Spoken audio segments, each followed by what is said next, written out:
Hello, hello. I was like going to start. I realized I didn't press go live on YouTube. It's so funny. Alright, okay. Oh no. Nani kore? Hold on, there's a message pop out from OBS.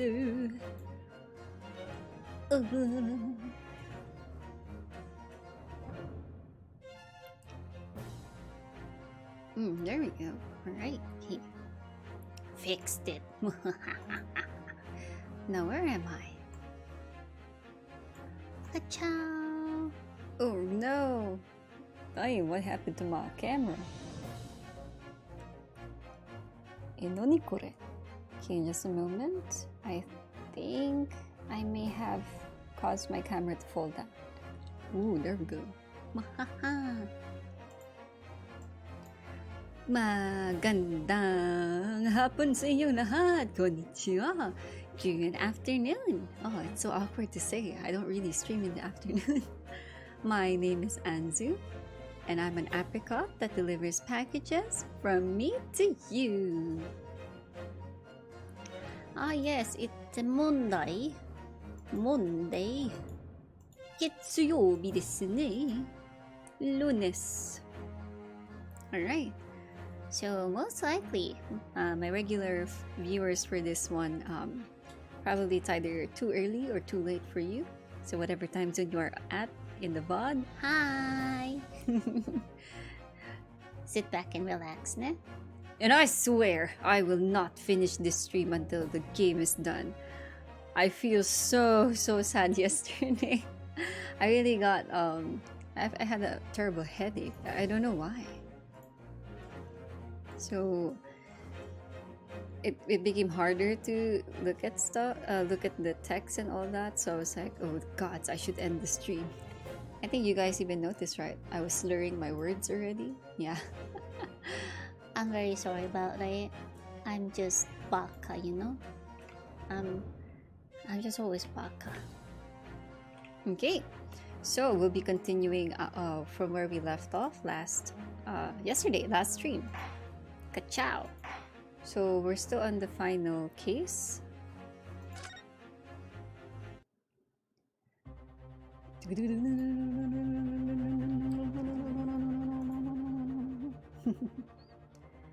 It's becoming clear that jumping in with accusations is this Nipponese student's specialty.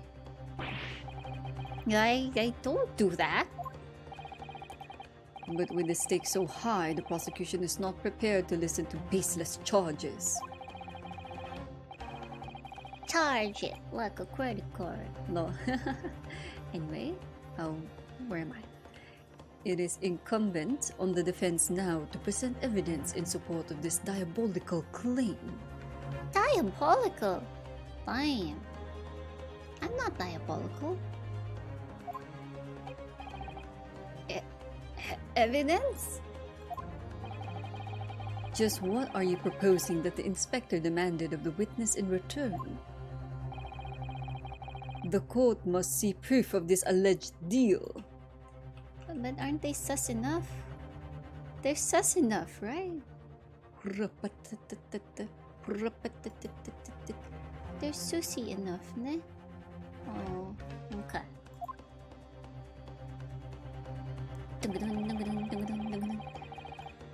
If Inspector Gregson really did strike a deal with Mr. Graydon, then logically, there's only one thing he could have asked for. That must be it! Wait, what? Wait, what would he be asking for? I don't know. Do you think it could be... Wait, even Iris? Oh! I get it! The manuscript! Climate change, not enough it seems. Lol. It's the manuscript! Because if Graydon is trying to steal something from the Windy Bank pawnbrokery, the only thing I could think of, really, is the manuscript. Because remember, Mr. Gregson is always being nice to Iris because he wants Iris to portray him nicely in the stories. Oh, you did all this for that, Greggy? Oh my god, not even for fish and chips? Just that? I am so disappointed at this man. Oh, I can't believe this. Okay. Fine. Calm, Anzu. Just pretend he did it for the fish and chips. Just pretend. Yes, it's the missing link that would join all the dots together in this puzzle. I must press you for an answer now, Counsel. What evidence explains the nature of the alleged deal that Inspector Gregson made with the witness? So, what's the nature? Okay. Nature. This one. Manuscript. Wait, it's my last life, right? It has to be in the manuscript. It has to be. Mere Mula and good name? Yeah, I mean, what other reason? It has to be the manuscript, right? Right? Because there's no other item that Gregson would be so interested in to let Grayson, my god, Gregson go into the pawn shop, right? Oh, okay. I only have one life. Let's do this. Please be right. This, my lord. This shows exactly what the deal between these two men was all about. Well, Inspector, what do you have to say for yourself? Oop, he's eating. We got him. Dear me, it would appear this answer has in no way satiated your appetite. Some of that bite should be directed at my learned friend, I feel. What? I got it wrong. Yeah, are you for real? I got it wrong? It's not the manuscript. Wait, I'm confused. No! Sir, I have not lost a single case. No! Thank you, counsels. I've seen enough. According to the powers vested in me by Her Majesty the Queen, I declare no further examination necessary. Ho ho ho. As such, I shall be requesting the final decisions of the members of the jury. Are you all ready, Mr. Foreman? Absolutely, my good sir. God damn, I got it wrong. Then please announce your findings to the court. Yuzai. It's not there. Yuzai.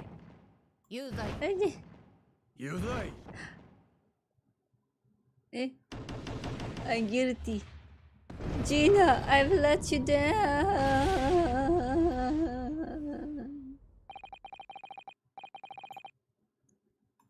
I hereby declare the defendant, Miss Gina Lestrade, guilty.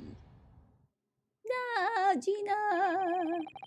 Ladies and gentlemen of the jury, I applaud your considered and expedient deliberations. Court is adjourned. Ah, no! Gina! Oh, so that's how the game over looks like. Such a long game over scene. So I don't mind though. I mean, it fits the narrative, like the story flow, so it's fine. So we can just start from there. Oh, that's good. Wait, from the start of your current scene, which is... Ah, okay. Oh, thank God, that's how it happens. It must... If it's not the manuscript...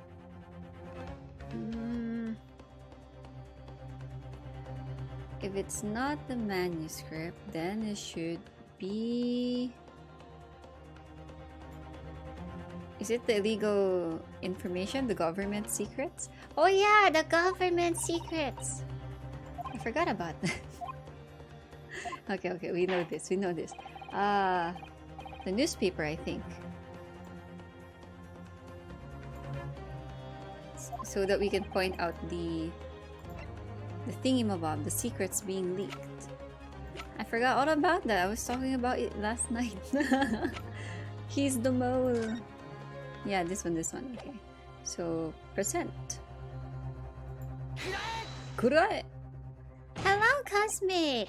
Hello! How are you? I hope you've been well.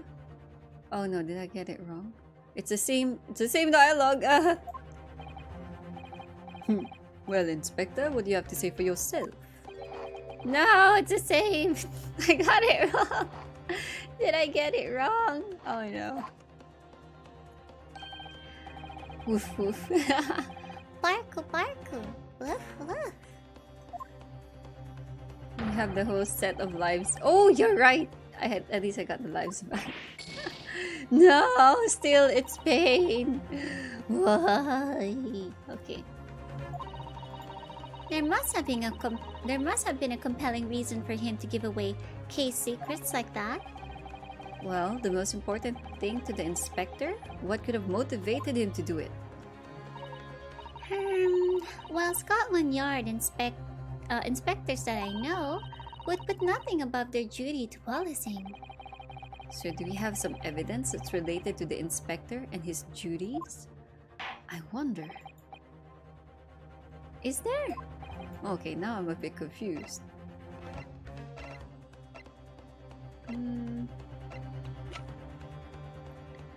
A report prepared by Scotland Yard coroner that confirms instant death due to a single bullet wound from the back. There are no other signs of trauma. Nani kore? The gun. What else is here? Stereoscope. Music disc. Is it the music disc? I mean, we were just talking about the music box moments ago.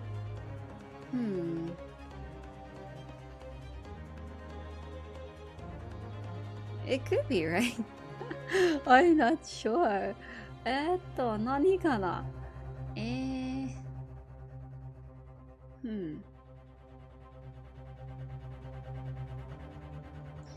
not sure. It could be, right? Is it the disc? Okay, you know what? We have the full set of lives. Let's gamble. Oh, it is the disc. Okay. Oh, was it because he was holding one of them? But and then it was no, I'm confused now. My brain just disconnected. Or is it because they haven't found the other one yet? Oh, maybe that's it. They haven't found the other one. That could be. Because there's supposed to be two. Besides this murder, is it not true that you've been working on another very important case? What are you getting at now, sunshine? Is it possible that this other top secret case is what's alluded to in this newspaper article here? The classified secrets being leaked overseas from the Ministry of Justice. How the bleeding Nora could you? We discovered during the course of this trial the music box deposited at Winniebanks by Magnus McGilded. A special music box designed to play 2 discs at once. It would seem very likely now that encoded on the pair of discs that were in Mr. McGilded's possession are the leaked classified secrets. Oh. So I put it to you, Inspector, that in order to recover the second of the discs containing those secrets, you covertly made a deal with Mr. Graydon, in which you exchanged the disc for details of the case. You... Counter mole? I'm not sure, actually. I'm kind of... Okay, then maybe this is what's happening now based on the info we just got. Maybe Gregson here was you know, desperately trying to look for the discs or something. So he probably partnered with Graydon to get it? I'm kind of confused. But, hanani kana? Counter mole could also be a thing. I'm still thinking he's the mole itself. There's no way that Graydon would just know that info. On the day of the incident, when we met you at Windy Banks, you said this. I'll be taking that, whatever it is of McGilded's down to yard. Thank you very much. So hand it over. No, don't! Don't give it to him! It's mine! That's mine! I'm sorry, miss. But anything belonging to McGilded has to be taken in as evidence now.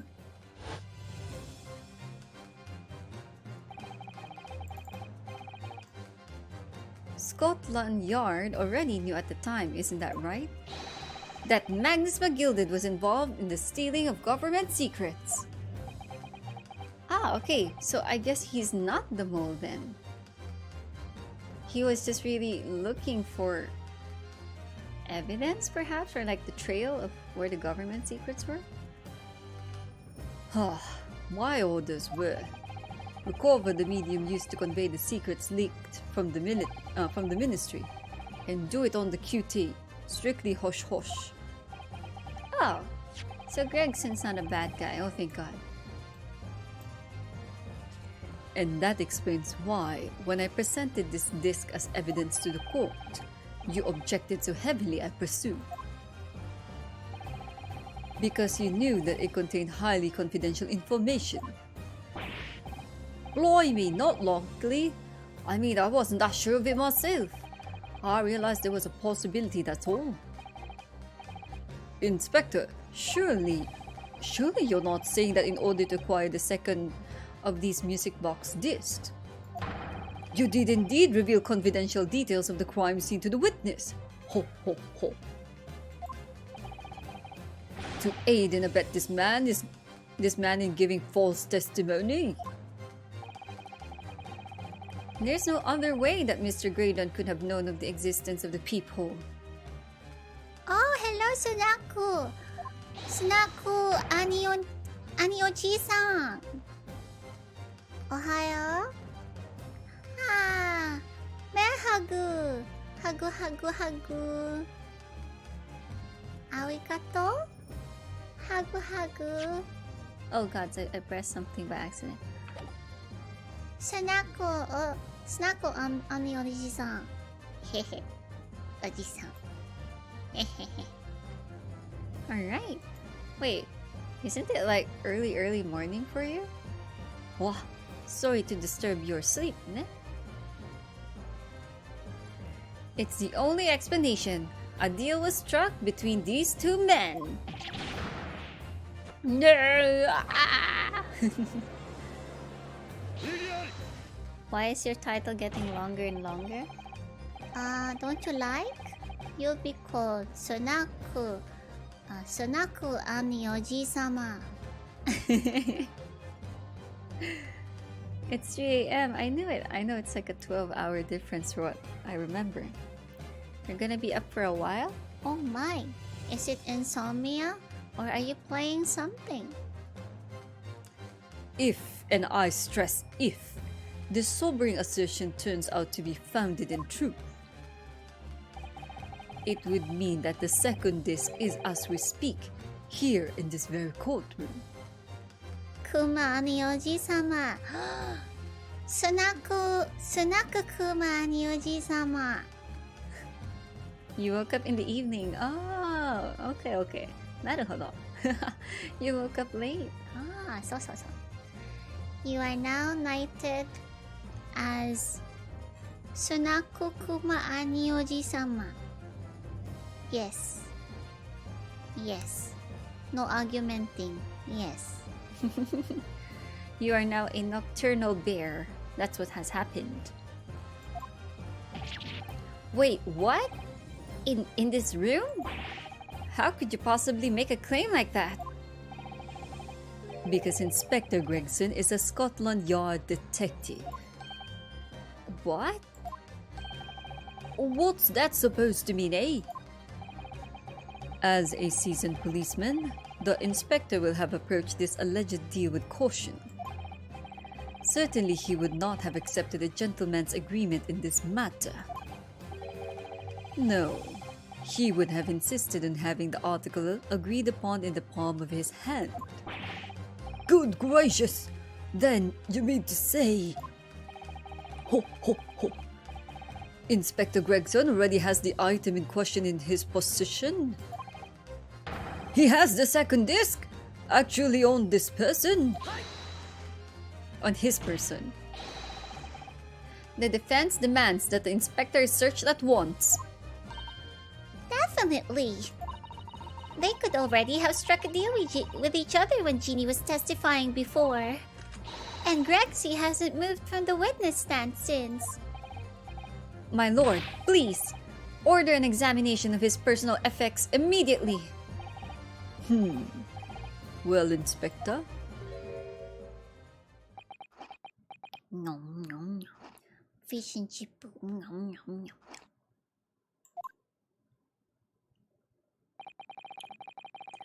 This young lad wants to tone down his imagination. He's insulted me in my profession quite enough. However, if you'll put this matter to bed and dispel any doubts about my involvement, then I'll happily submit to a body search. What? He's going to agree to it? I presume you're aware of the precipice on which you now teeter, my learned student friend. You've made a most serious allegation against Scotland Yard here. If following the search of the inspector's personal effects no disc is found, you will be deemed unfit for court service, and this trial will end. And my country's government will formally demand of yours that you are severely reprimanded. That sounds serious. Of course it is, Naruhodo. That's really serious. Why? Indeed, to have a visiting student make such defamatory remarks about our country's most senior police force is not something Her Majesty's government will be able to overlook. You're just threatening Bruno because you're scared. The accusation is beyond serious. You must be prepared for grave consequences. Yeah, I want fish and chip. But we don't have fish and chip. It's true. I can't imagine Gregson would have accepted a gentleman's agreement for something so critical. The disc must have physically changed hands, which means the inspector should have it. But somehow, something doesn't feel quite right here. Very well, Counsel. You know the implications. So let me ask you one final time. Yes, my lord. Do you still persist in formally requesting a search of the inspector's personal effects? Holy moly. ちょっと待って。I could actually go to jail for this. Hold on. I'm gonna bring down Japan with me. Oh gods. So, if Grayson had the disc and gave it to Gregson,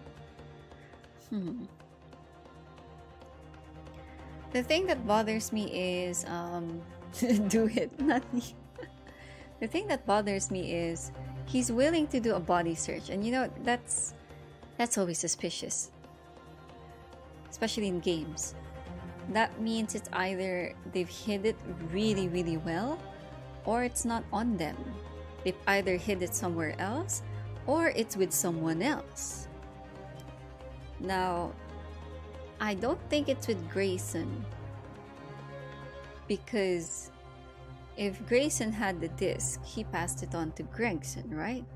And if I was Gregson, I wouldn't pass it back to Grayson. Man, this is getting so confusing. Gregson. Okay. Because if I gave it to Grayson, he would be like suspect number 2, you know? Like I'd search him next if it wasn't on him. Now, I don't know. It's possible maybe he also gave it to the 2 brothers, the Skulkins, because they were the other people understand with him this whole time, you know? So maybe as a precautionary method or move, he could have given it to one of the brothers, right? The deal is made though. Well, the deal is he gets the disc, right, in exchange for the government secrets or something like that. So if he has the disc, okay, so he has the disc, right? I wouldn't give it back to Grayson because again, I would just, if I was everyone else right now, I'd search Grayson next. So probably, and those 2 are fading away from time to time, if I remember right or correctly. Yeah, so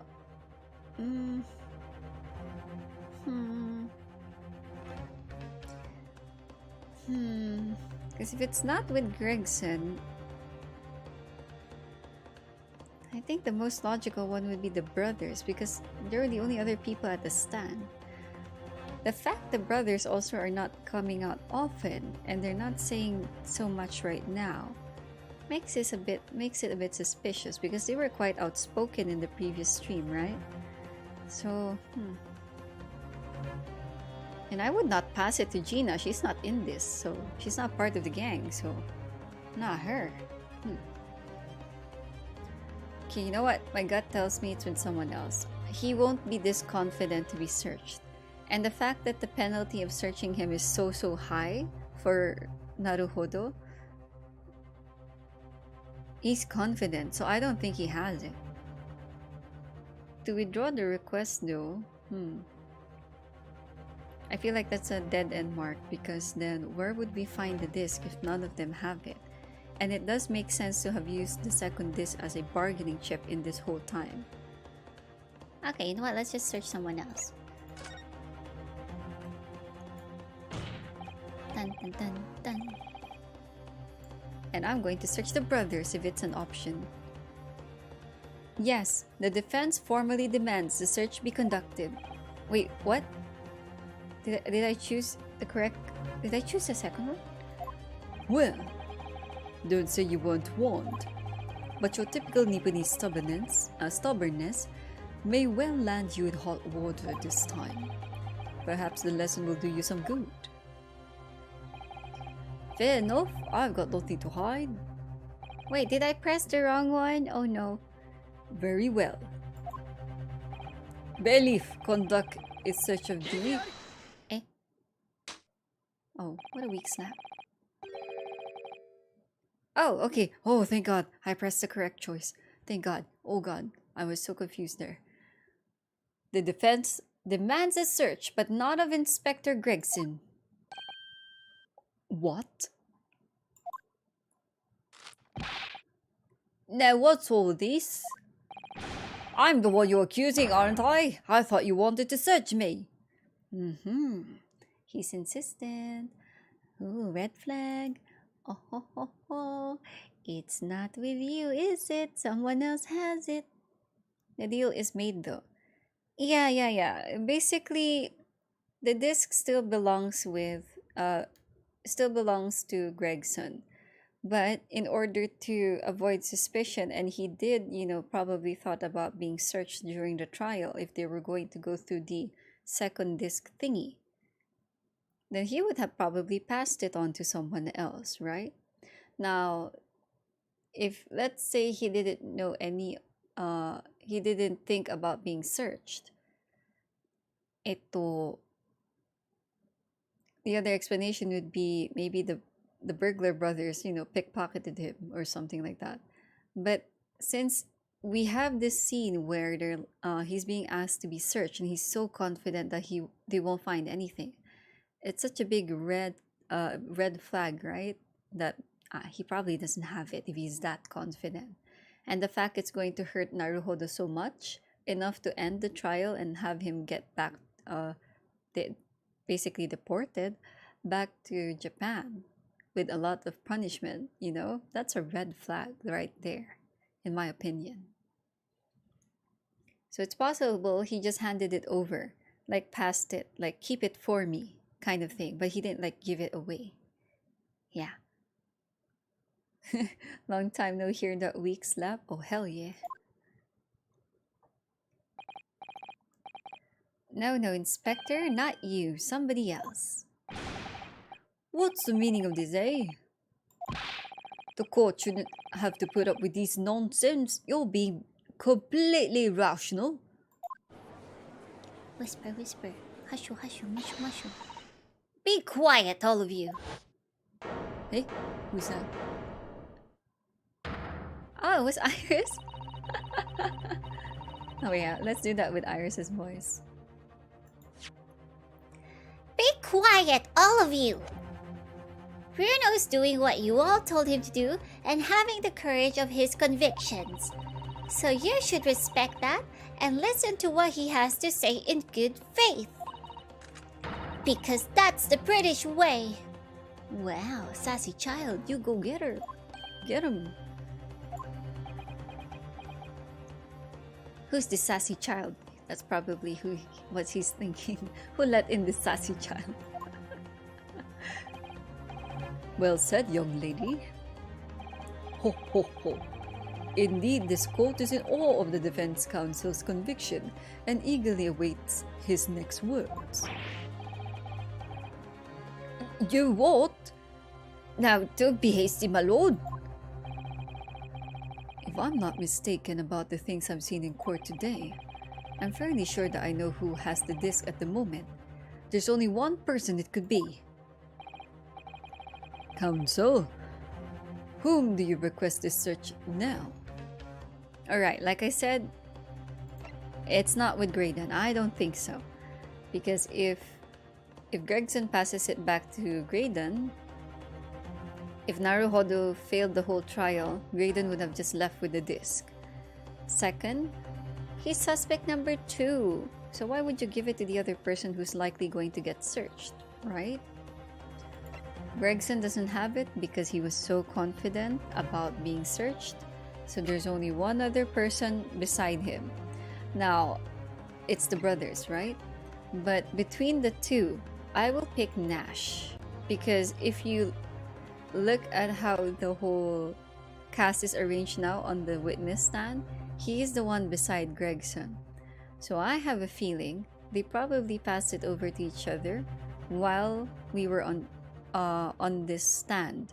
So probably during Gina's testament. Pixie just for laughs. Bye. But yeah, I'm gonna go with Nash since they're beside each other right now too. Of my lord, Mr. Nash Skulkin. Well, I never. Hey? Hey! Aim. These two brothers are adorable. Too bad they're going to jail. That's my feeling. Very well then, bailiff. Restrain the witness and conduct a thorough search of his personal effects. When I say bailiff, I feel like it sounds like bay leaf, you know? The spice. Please, my lord. Inspector? Scotland Yard has to object to this search. Unfortunately for you, Inspector, your objections carry no weight here. Eh? In this courtroom, only the prosecution and the defense have the authority to object. But Lord Vazix, I have no idea what forces are in play that might influence your actions. But personally, I have no intention of obstructing the course of this trial.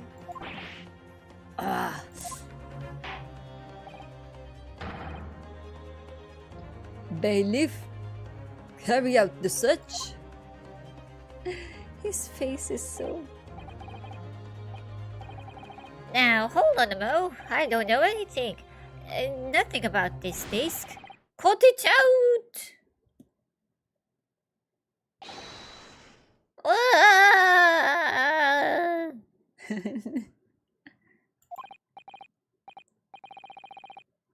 Here, my lord, and in the witness's pocket. I found this. Ho, ho, ho, ho. Good lord, that's another music box disc. Hello, John. Welcome, welcome. Yeah. Since I promised to finish the game yesterday, but then I felt nauseous and sick around the 3-hour mark, so I didn't get to actually finish it. So I don't want to delay it. So here I am. On a Monday morning, ain't no way. That is life. Yay, yay, yay. So, good morning. I don't know nothing about it. Nothing. He could have passed it to Ringo. Well, I was thinking about that too. But I felt like I don't think the brothers thought that far, you know. No offense to them.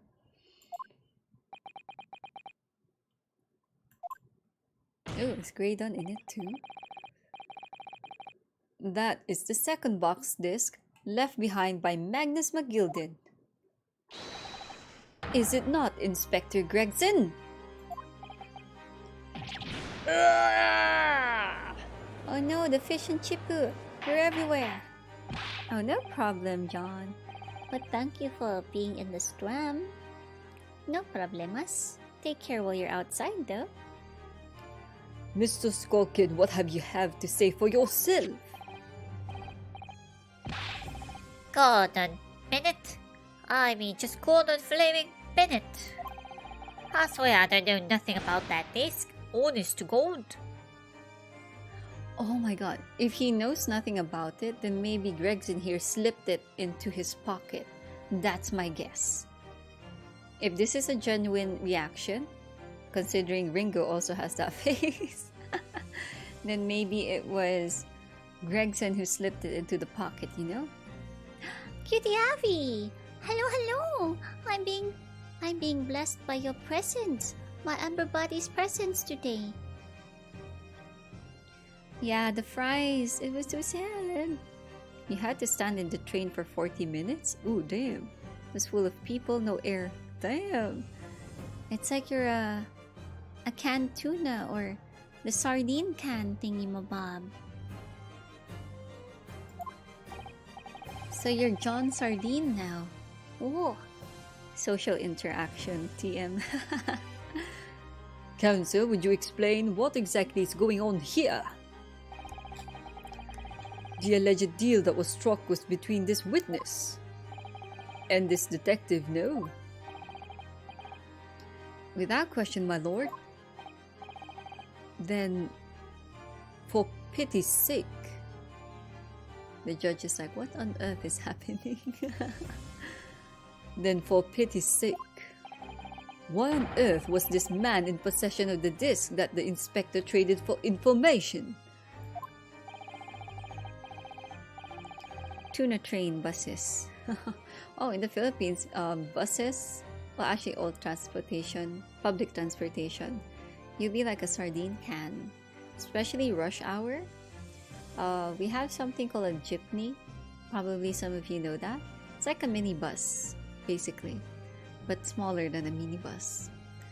And it could be so full, like some people are sitting in the aisle of that vehicle. So if you Google it, you'll see the aisle is not that wide.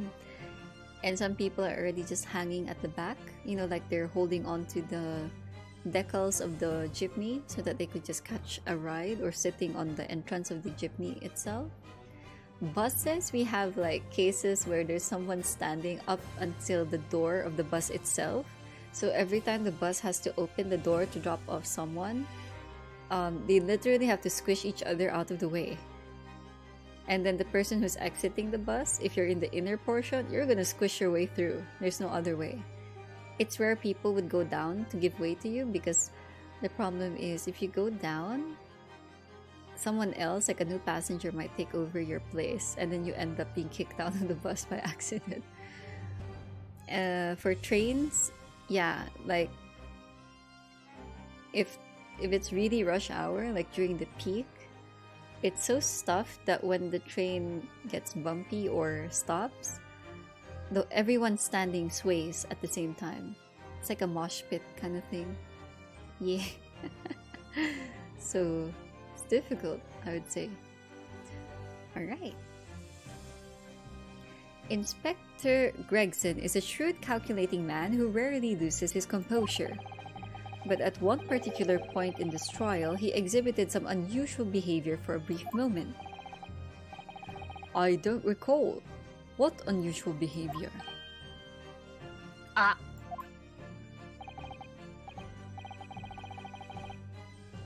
Good old uni time. After I graduated college, I swear to God, I do not miss the commute. Not at all. When I was working face to face, like when I had to go to the office of the language school I teach at, my gosh, it was so difficult to commute. So I'm so happy I don't have to. I work from home now. It was, yes, during my cross-examination of Mr. Graydon. Oh, hello there, Zippy. How are you? Welcome to the stream. My name is Anzu, and I'm an apricot that delivers packages from me to you. And we're trying to finish off this game. I got sick partway the stream last night for this game, so I didn't get to finish it. But hi, welcome. I hope you've been having a good day, by the way. Haha. If it's not good, then if today is the worst, tomorrow will be better even by 0.001%.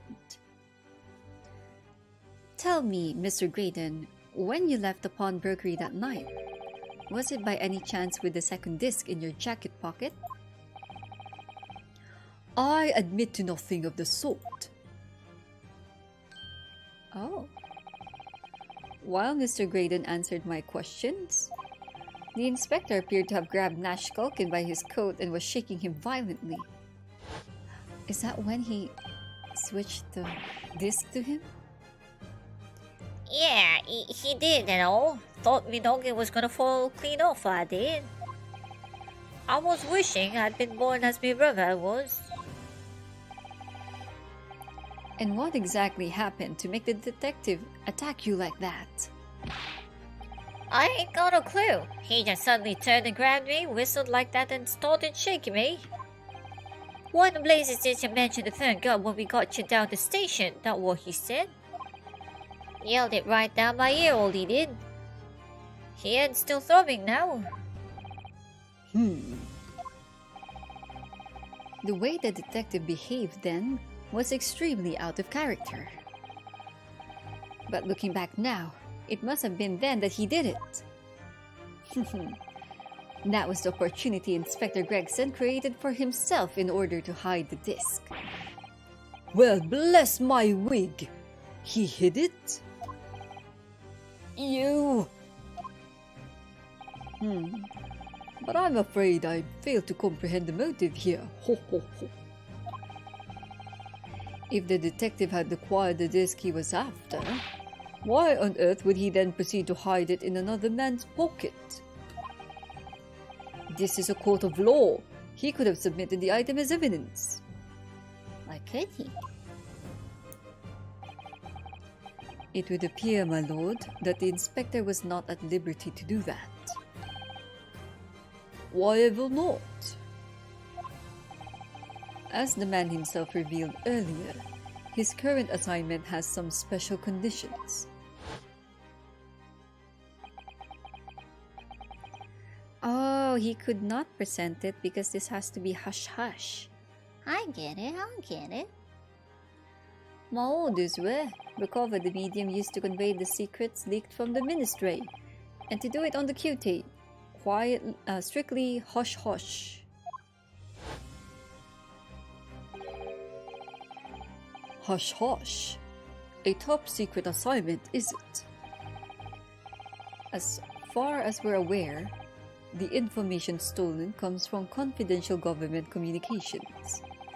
It would seem that if that information were to be revealed in court as evidence, it would be problematic. Does that sum up the situation, Inspector?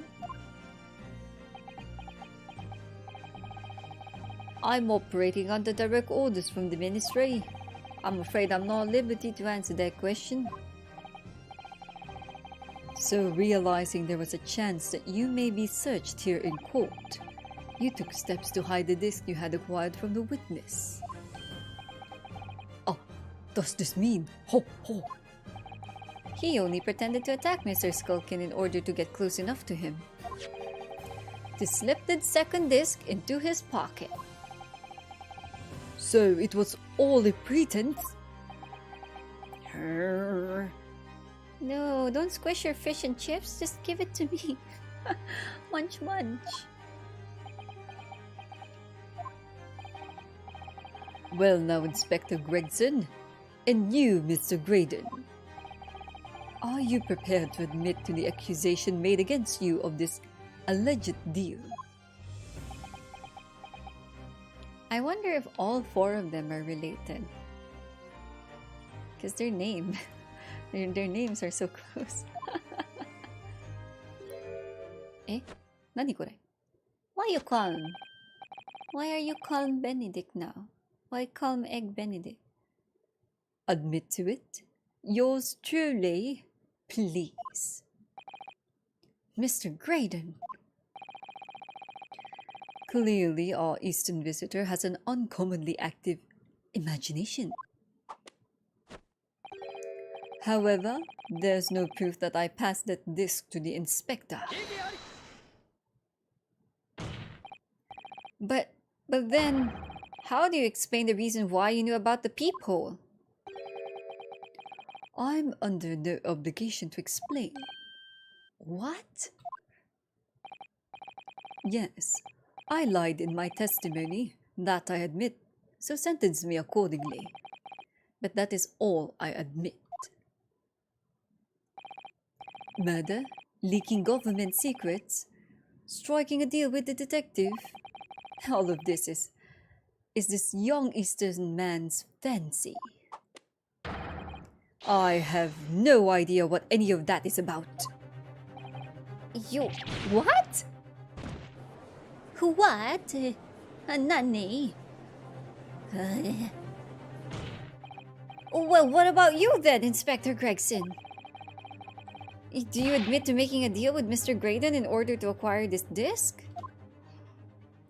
Oh, hello there, Tangerine. Hello, Ovenji. I had orange juice last night. I forgot to mention to you during the stream. I did not drink water. I was drinking coconut juice mixed with orange juice. Made with the flesh and blood of your kind.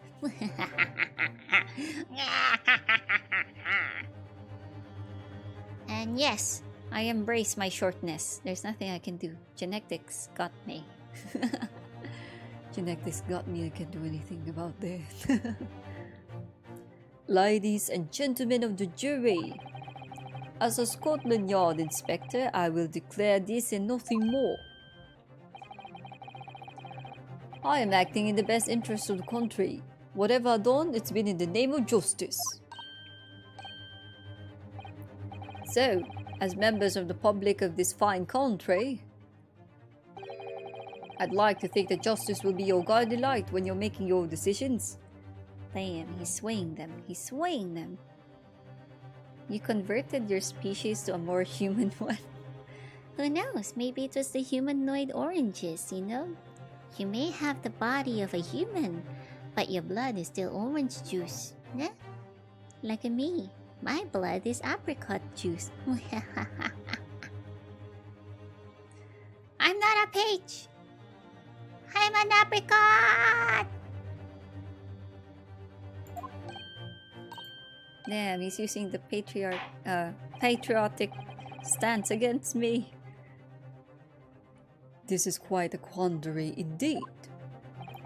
Rarely have I encountered such extraordinary tumultuousness in the concluding of a trial.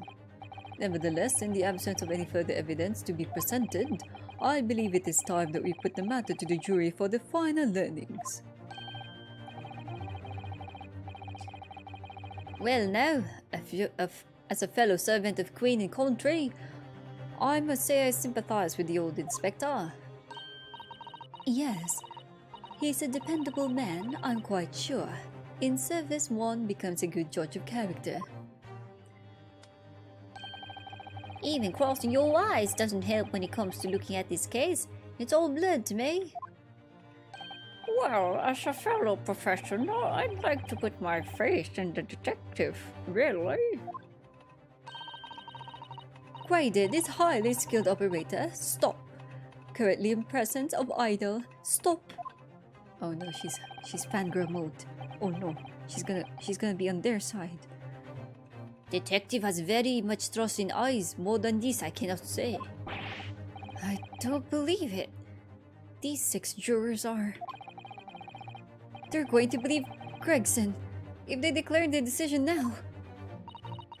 Is Ginny going to be found guilty? If I don't manage to produce some definitive evidence right now, then we're going to lose. You tasted what? Tasted like a peach with a bit sourness of anginess. No, apricot to this. Either some proof that Graydon killed Mr. Windybank or stole those government secrets. Or some evidence to force Gregson into admitting that he struck a deal with a witness. Oh no. Well then, counsel, I think it's time I imposed on the jurors to declare their final decisions. No. That is, unless you have some compelling evidence you have thus far not presented to the court. If I let the judge call on the jurors to announce their leanings, Gina will be found guilty. Uh-oh. So there's no choice then, Runo. You have to throw some evidence at them. This is it now. It all comes down to this. Who do I present evidence against? Gregson or Graydon? The height of my model is inaccurate? What do you mean by that? Huh? What do you mean the... Wait, what? What do you mean the height of my model is inaccurate? Just because I'm 5'1", it doesn't mean I'm that small. Huh? Omae! Omae! Okay, I have nothing against Graydon, honestly. I don't think I have any evidence I can give to Graydon or show against him. If I leave it to the jury, that's the game over flag, definitely. So, I guess Inspector Gregson, I don't think we have any other choice. Oh, is it right? Or is this game just giving me false hope like humans? Inspector Gregson, there's one final piece of evidence I would like you to see. Eh? What's that then? Yeah, the eggshell of Eggkun is just too strong, man. You can't even boil it enough to open. Right. If you refuse to acknowledge that you did in fact strike a deal with a witness here today, then you leave us no choice but to examine this piece of evidence thoroughly. What could that be though? We'll go on. This is my last chance. It looks like I'm going to have to force his hand here. One final piece of evidence to get this detective to admit to the deal he clearly struck with Graydon. Nani kore? Okay, gotta think here. So something that proves or admits that he had a deal with Graydon. My God.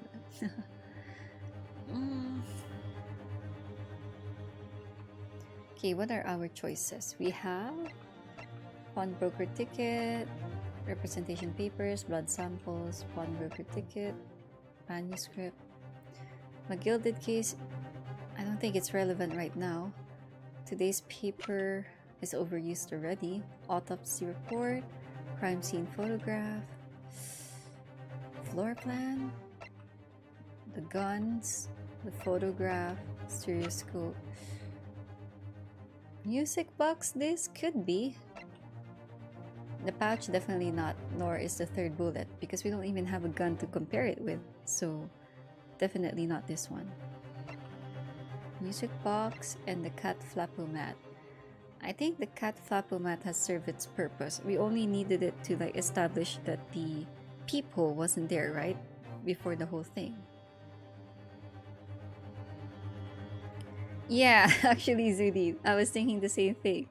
Like, since we have two of the music boxes disc now, like the two music discs, I mean, then maybe we can just, you know, play it and see, is it really Morse code or not? So I guess we can do that. And since we have juror number 5, was it? The telegrapher, whatever you call them. So she would be able to tell us if it's Morse code. Is that Mr. McGilden's music box, Council? Yes, with the disc already in place ready to play. Oh. I think perhaps now would be a good time to listen to the sound produced by the music box again. Only this time, with the second disc we've just discovered set in place as well. Goodness, this disc, Council? Ho ho ho. No, wait, I can't let you do that. Why not? Well, because, oh, well... Because it got nothing to do with this case, that's why. Not true, Inspector. Eh? The defense has already proposed that the sound heard by the court earlier from this music box were part of a Morse code message. Oh. We know that Morse code comprises of 2 distinct tones. The defense believes that the second disc contains the second tone needed to complete the message. And now we have a chance to confirm that theory. For crying out loud, Sunshine! We're talking about state secrets here. If you go letting the whole courtroom hear confidential information like that, it's treason! Huh, using treason against me, huh? Then, do you admit the charge? That in order to protect those state secrets, you engaged in unlawful dealings with the witness? You're mad!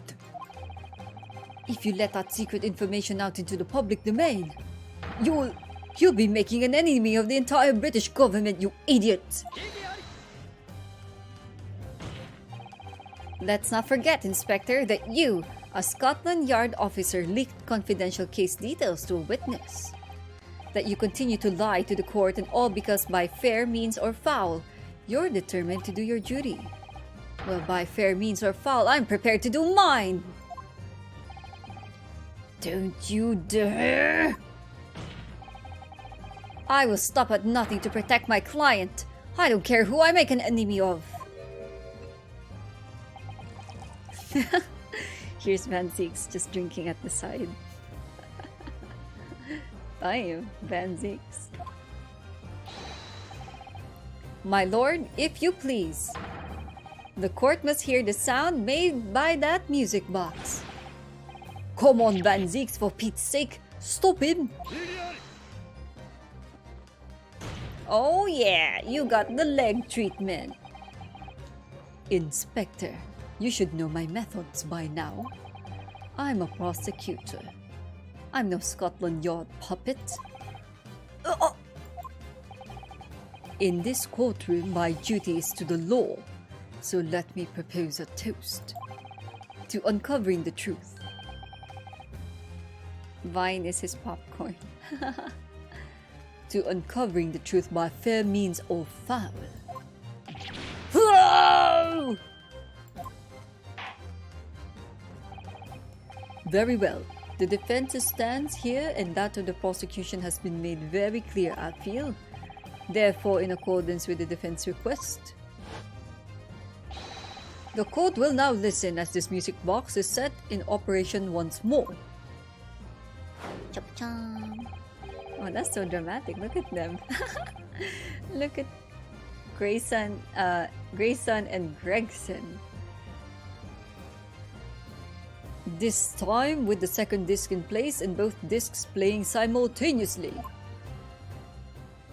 Here we go. Here we go.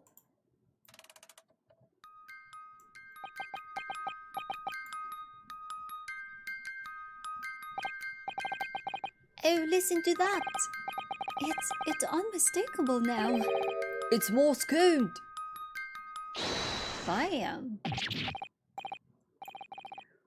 All right, I admit it. Shut the blooming box up. Wow, that was fast. That was the fastest time that someone gave away themselves. Nice one, Gregson, but you could have done that earlier, though. Let me ask you again then, Inspector Gregson. Did you or did you not strike a deal with the witness next to you in the stand, Mr. Ashley Graydon?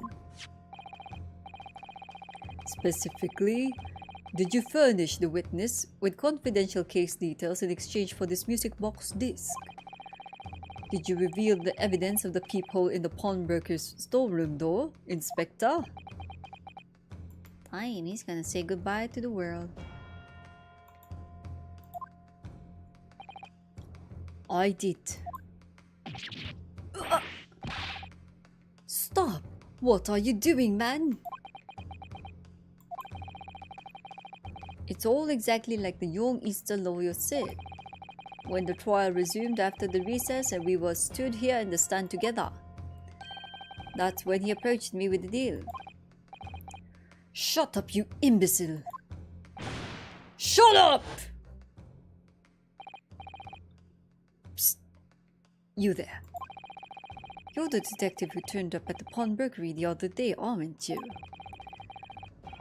I may have something you're looking for, Inspector, with me at this very moment. So how about a trade? Shall you... Oh, I missed that last sentence.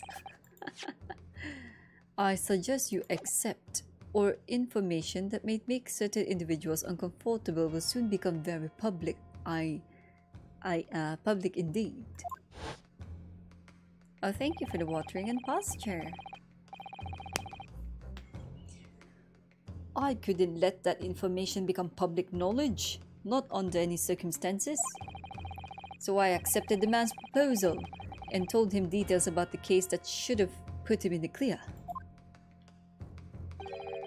The peephole in the storeroom door and the blood stains on the overcoat. By giving false testimony, this witness intended to have the defendant wrongly accused of murder. Inspector, you knew that! Yet you still revealed those details to facilitate the witness's perjury. Shame, shame, shame. I did.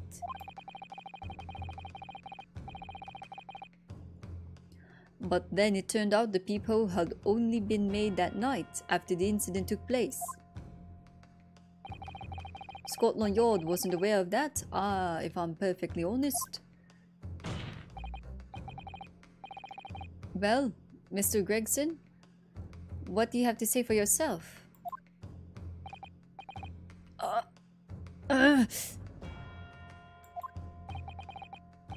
There's nothing and no one left for you to hide behind. So you struck a deal with the inspector in order to escape conviction of a very serious crime. Namely this. You are the third intruder who broke into the pawnbrokery on the night in question. And you perpetrated the murder of the proprietor, Mr. Pop Windybank. You... Oh, whoa.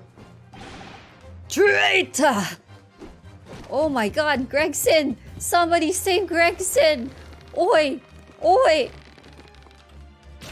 Holy shula! Gregson, are you okay? Bailiff! Bailiff, restrain that man! At once! Greggy, are you okay, Greggy? Oi, Greggy. Yeah, oh my god. That's it then. It's all over.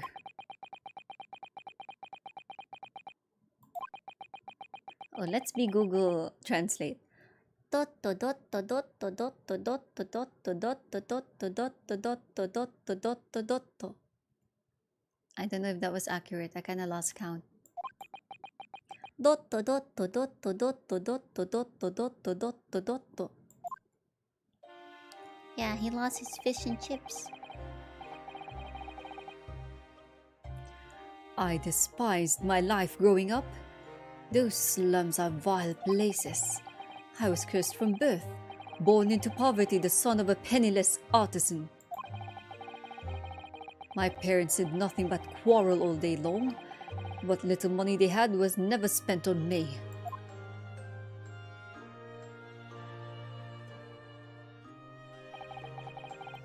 So I set about studying to better myself, to one day escape from that hellhole.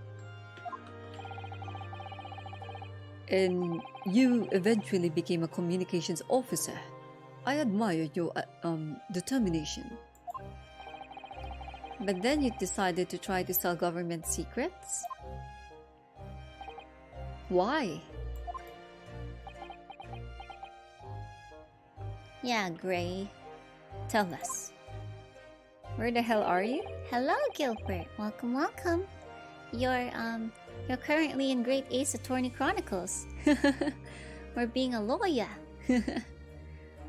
We're kind of cornering the bad guy already. He's gonna admit. He's telling us his sad backstory to try and make us pity him. But I hope you're having a good day though. And thank you for checking this out. Isn't it obvious? Because I wanted money. I'm only adding that British accent because the game's set in Britain, so... Even now, years later, the nightmares of my life in the slums wake me in the small hours. I wanted to drown them out, with more money than anyone who lived in that squalor could ever imagine. Then one day I met him. Mr. Magnus McGilded. Whoa, he's... Alright, we kinda established that. Why am I forgetting all these details? Wanting money is a fair argument. That is true. But this dude decided to sell government secrets for money, which is, I would say wouldn't be the best course of action to get more money. You're a fiend with a square talent, so you are. I've money to throw your way if you're interested. And all ye need to do is go along with me little plan now. He's Irish, that's the best I can do. I was to steal the ministry's telegraphic message logs, and McGilded would buy them for a handsome sum. As I was responsible for inspections of the ministry's communications office, it was a simple enough task. He plays War Thunder. The lure of the devil's offerings. How easy it is to succumb.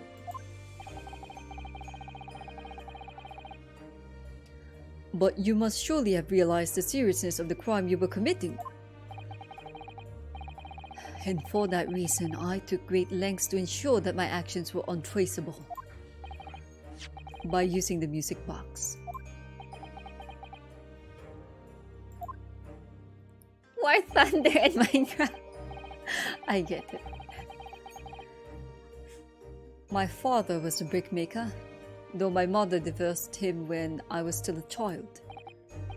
Ah yes, Mr. Mason Milverton. That's right, he was very skilled with his hands. He'd once been a music box maker's apprentice. I imagined his skills would be sufficient to create a machine that could generate Morse code. So I sought out my father again to employ his services. It was the first time I'd seen him since I left the slums 10 years earlier. Selling government secrets in roadblocks is next. I wouldn't be surprised. I think people are trying to sell whatever they could in Roblox for what I hear. Like good and bad stuff. Look at you, Ashley. What a fine gent you've become, eh? He was a different man to the one in my memory, a thin, frail old man. But poverty had never broken him, never corrupted him like it had me. I was sure that he wouldn't help me if I told him the real reason. So I made up a story. I've got some work for you, father. I need some music box discs made. Music box discs, eh? A musician friend of mine has written some music he wants to sell to the public. Oh wait, no, this is Grayson Gomen. A musician friend of mine has written some music he wants to sell to the public. I brought the score with me. There are two, actually. I'd be delighted, son. It'd been 20 years since I did any work like this, no? Fetch my tools, would you? They're in the loft. Oh, a loft. That's how I had him make the two discs. Thereby splitting the information in two. You were taking considerable precautions indeed. It was to protect myself as much as anything. It meant that I could deal with Macleod in two separate transactions. The first involved the first of the two discs and the music box for playing them. I exchanged them with Macleod for 10 guineas. Then on receipt of the second disc, he would pay 1,000 guineas.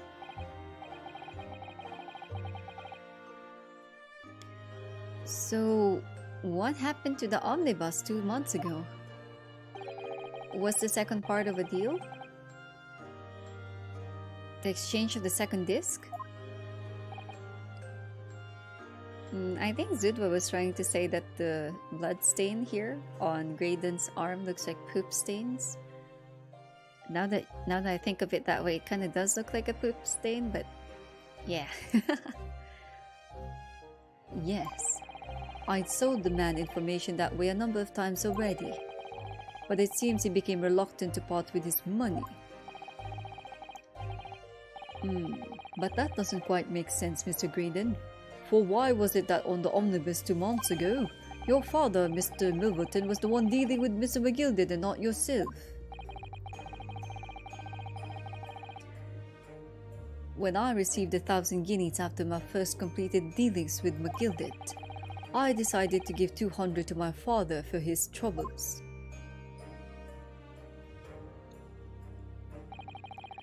But my father realized something was amiss. In time, he worked out that I must be involved in something dubious. And when he did, he said to me, "Next time there's an exchange, you let your old man do it. Understand? Otherwise, I won't take your money and any more."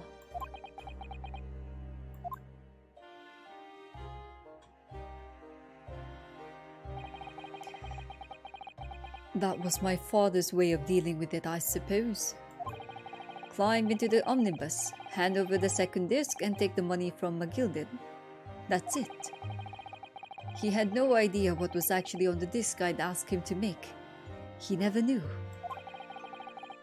Just like that, I'll never know why everything went so horribly wrong that night. All I know is that the disc was taken from him, and he never returned home.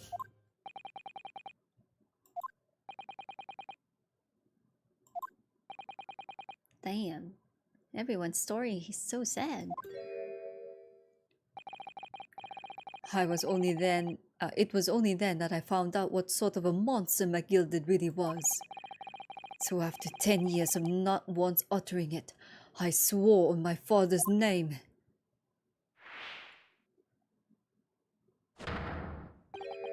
To exact revenge.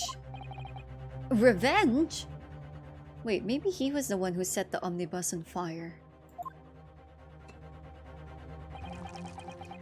As anyone with even the remotest knowledge of the man will no doubt be able to imagine, McGilded brought all his wealth and influence to bear in the most despicable of ways. The cup. I can feel the shards in my fingers. Darn it. Why does he JoJo pose? That's his gimmick? I also don't know why it's a JoJo pose. To crush any semblance of justice in his trial. Where the hell did he get wine on a courtroom? Don't worry, all of us don't know the answer either. Apparently, this prosecutor is just able to drink wine as he does his job. We don't know how. Sometimes he throws the bottle at the audience nonchalantly, or he just keeps pouring and pouring. He's destroyed about more than 10 chalices in this whole game so far. He keeps crushing it in his hands or throwing it at the lamp and it burns and pops. I don't know how he does it. Our theory, under his desk right here, he probably has a ton of bottles and chalices, the cups. I don't know how he does it. I don't know if he's ever sober either. The trial 2 months ago was a farce from start to finish. My feet had barely touched British soil back then. And I walked into that hornet's nest completely unaware of the sinister background to it all. I'd made plenty of money out of my dealings with Mr. Macleod by then. So I spared nothing in my arrangements 2 months ago.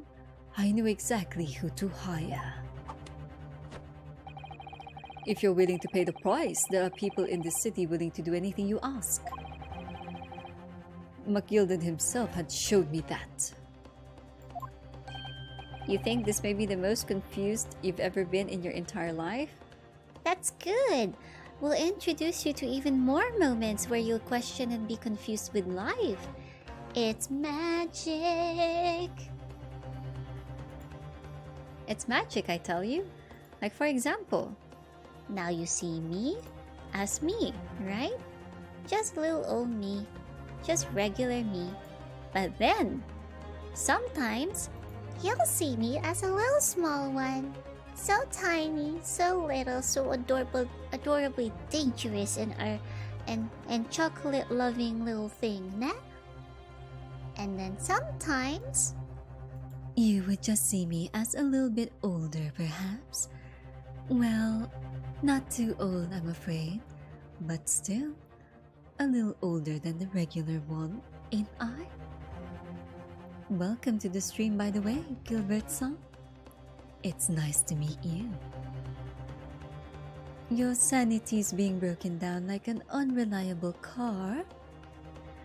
Well, you could still be brought back together somehow.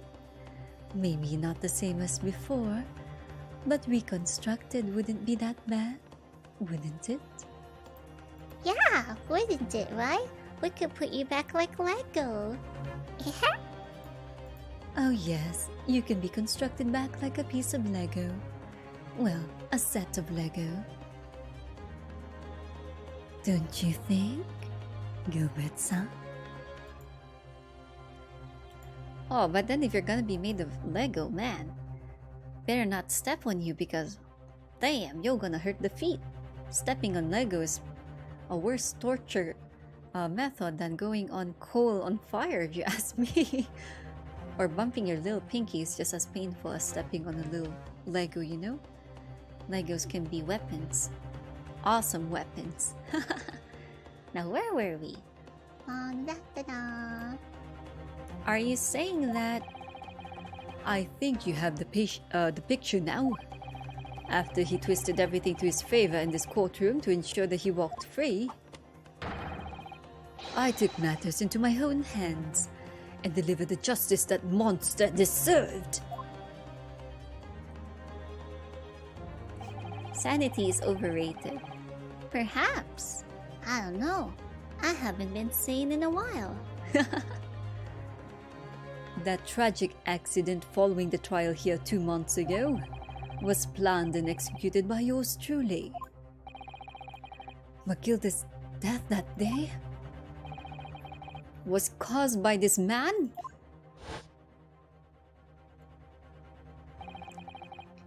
Everything is ready, sir. If you'd like to follow me to the courtroom. What's this, officer? 'Tis sooner than I was led to believe. I hope it's not inconvenient, sir. There were some changes to the schedule. Well, I must be making tracks now. 'Tis time for the inspection. They're going to examine the omnibus again, so I'm told. I asked if I could be present for it myself. Is this guy just confessing to a crime in court of law? Yeah. Because we got him cornered, so now he has nothing left but to confess. So that policeman who came to tell Macleod that he could examine the omnibus again. That's right, an imposter hired by me. Macleod used his wealth to manipulate the trial. He paid people to adulterate the omnibus with all manners of false evidence. He threatened witnesses to lie in their testimony.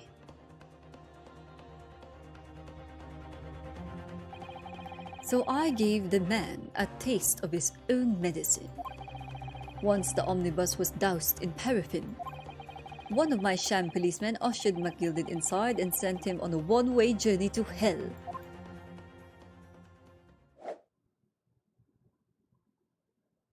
His imaginary hat. An eye for an eye.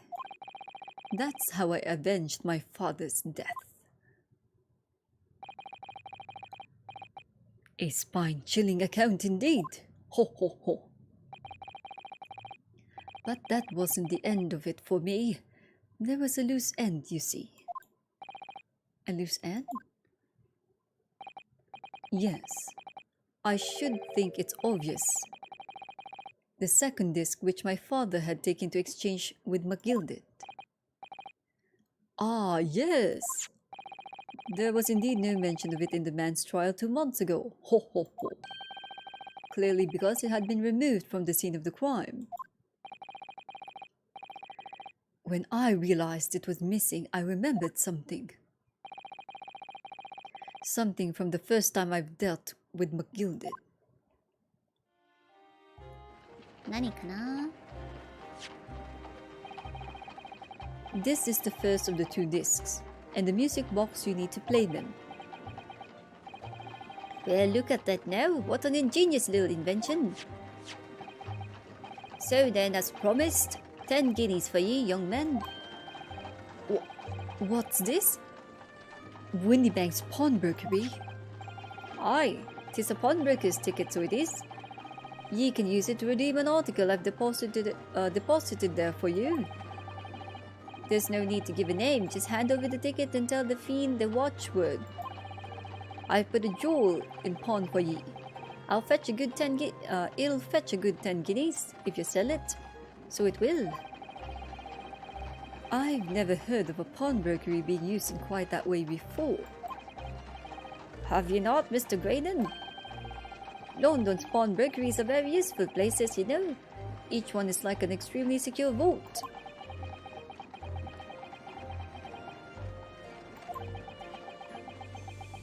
So that's where he got the idea of checking the pawnbrokery.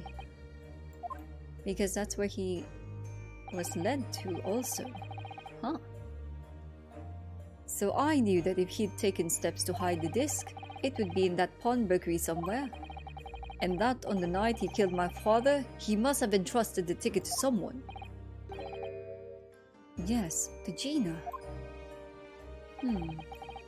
I remember now. That when we first met you at Windybank's that afternoon 2 days ago. You had a description of Miss Lestrade written down. How did you know who you were looking for? From the trial. The pickpocket's testimony was clearly peculiar. Anyone could see that. I realized immediately that she was another of Macleod's pawns, that he must have threatened her somehow. I was fairly convinced it would be her who had the ticket, so I started to make some inquiries. I had a strong suspicion the girl would come out of the woodwork on the redemption deadline. And he absolutely was right.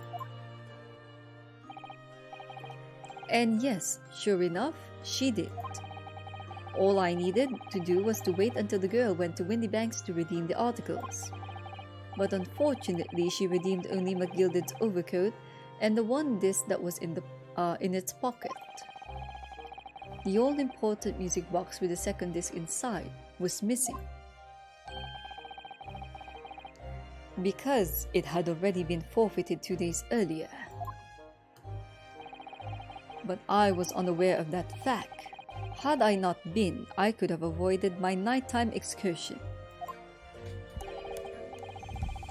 Meanwhile, as our investigation into the stolen government secrets was progressing, we'd picked up on the fact that McGilded was involved. Inspector, you've recovered fast. So the bad guy isn't actually bad, just vengeful. Kind of? I mean, he's still kind of bad for selling the government secrets and all. But yeah, looks like he ended up doing something, a gig, that ended up having his dad murdered. So he ended up becoming a revenge plot kind of person. My orders were to recover the stolen information as quickly as possible. So we started gathering the fellow's possessions and examining whatever we could lay our hands on. We had a full-scale investigation going on at the yard, but we had to keep it as quiet as we could. Then when the inspector here took the disc from me in the pawnbrokery that day, I became nervous. I was sure the music box and the second disc were still there in the shop somewhere. So I knew that it was a race against time. I had to find those articles before the police did. I think it also depends on what kind of info he was selling. Where was it? Well, it was just coined as government secrets being leaked to foreign agencies, and looks like it's about almost anything. So that's what prompted you to break into the place that same night. With the help of your old friends, the Skulkin brothers. What happened that night in the pawnbrokery I can only describe as a nightmare. While Nash and Ringo was searching the counter, I'd located the music box I'd sold to McGilded on the shelves of forfeited articles. And the second disc was inside? Yes, I slipped it into my pocket with a very deep sigh of relief. But then, something entirely unexpected happened. What are you doing in my shop? Bang! She-bang! Sold this country, to put it simple. Basically, yeah, that's how it's being framed. So, must have been very important stuff, maybe national security level. A gunshot rang out in the shop, and I felt a sharp pain in my left arm. The broker fired his gun and the bullet pierced your limb. Yes, exactly. But unfortunately, I decided to bring my own gun with me that night, just in case.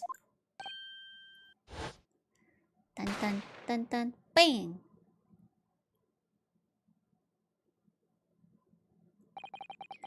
Before I knew what was happening, I'd fired back. The man had already turned to flee. I hadn't intended to fire in his direction, much less kill him. But unfortunately for both of us, the bullet hit home. It struck him in the middle of his back as he fled through the storeroom door for refuge. A sorry, sorry tale. Ho, ho, ho. It all took place in the blink of an eye. I don't imagine Nash and Ringo even realized what happened at first. I was terrified, so I fled.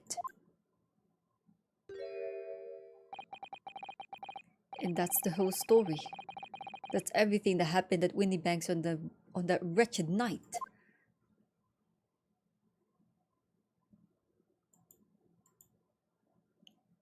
Damn.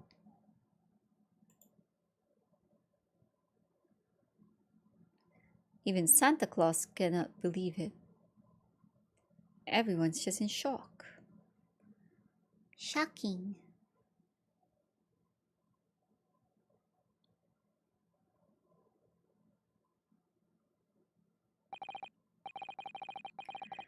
Earlier, you called Macleod a monster. A man who used his wealth and influence to distort the facts and escape justice for the crime of murder. What tragic irony. For what you have done is exactly the same.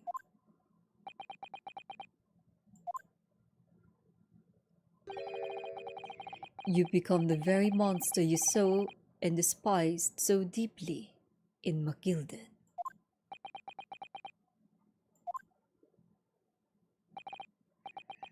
Yes, I think I have.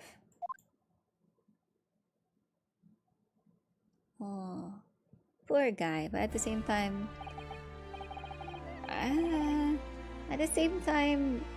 he was in the wrong also. Yeah. Well, this has been a long and exhausting trial. However, it would seem that at last we have arrived at the truth. Inspector Gregson, what of Mr. Ashley Graydon? He's been restrained, my lord, and is being escorted to the yard. Well, at least now we know Gregson's not a bad guy. Well, I would agree. Seems like Graydon. Yeah, Graydon is accepting his loss with some grace and dignity, somewhat. Somewhat, hi. He'll be charged with the murder of Mr. Windbank and the stealing of government secrets. Alright, so Gregson is also not the mole. Alright, it's purely Graydon. Graydon, Grayson, I'm getting it wrong, I know. Grey World. Maybe that's why they named him that way. Because the Ace Attorney games are known to make puns, and the names usually represent the characters a bit, or wholly. So maybe that's why he's named Graydon or Grey World. Grayson. You know, like, he's not entirely wrong. No. Let's not word it that way. He did something wrong, got some bad outcome from it, and decides to be the same thing that he despised. So his world just went gray, man. Very good. And you, Inspector? Regrettably, you will have to face charges yourself. Oh, Inspector, you're also getting it. Yes, my lord, of course. It transpires that you were complicit in helping a criminal escape justice. Morally gray? Somewhat, I guess. Yeah, I think he might fall a bit on morally gray. Well, in my personal opinion, I think he was wrong to do such a thing. I feel like he could have just helped the police catch Mr. Macleod through the system. And then, you know, if you really want him dead, maybe someone in the prison where he'll end up would jump on Mr. Macleod, in my opinion. He didn't have to get his hands dirty per se, in my opinion. It transpires that you were complicit in helping a criminal escape justice. That fact remains whether or not you were doing so in the line of duty. The crime is a serious one, Inspector, and inexcusable.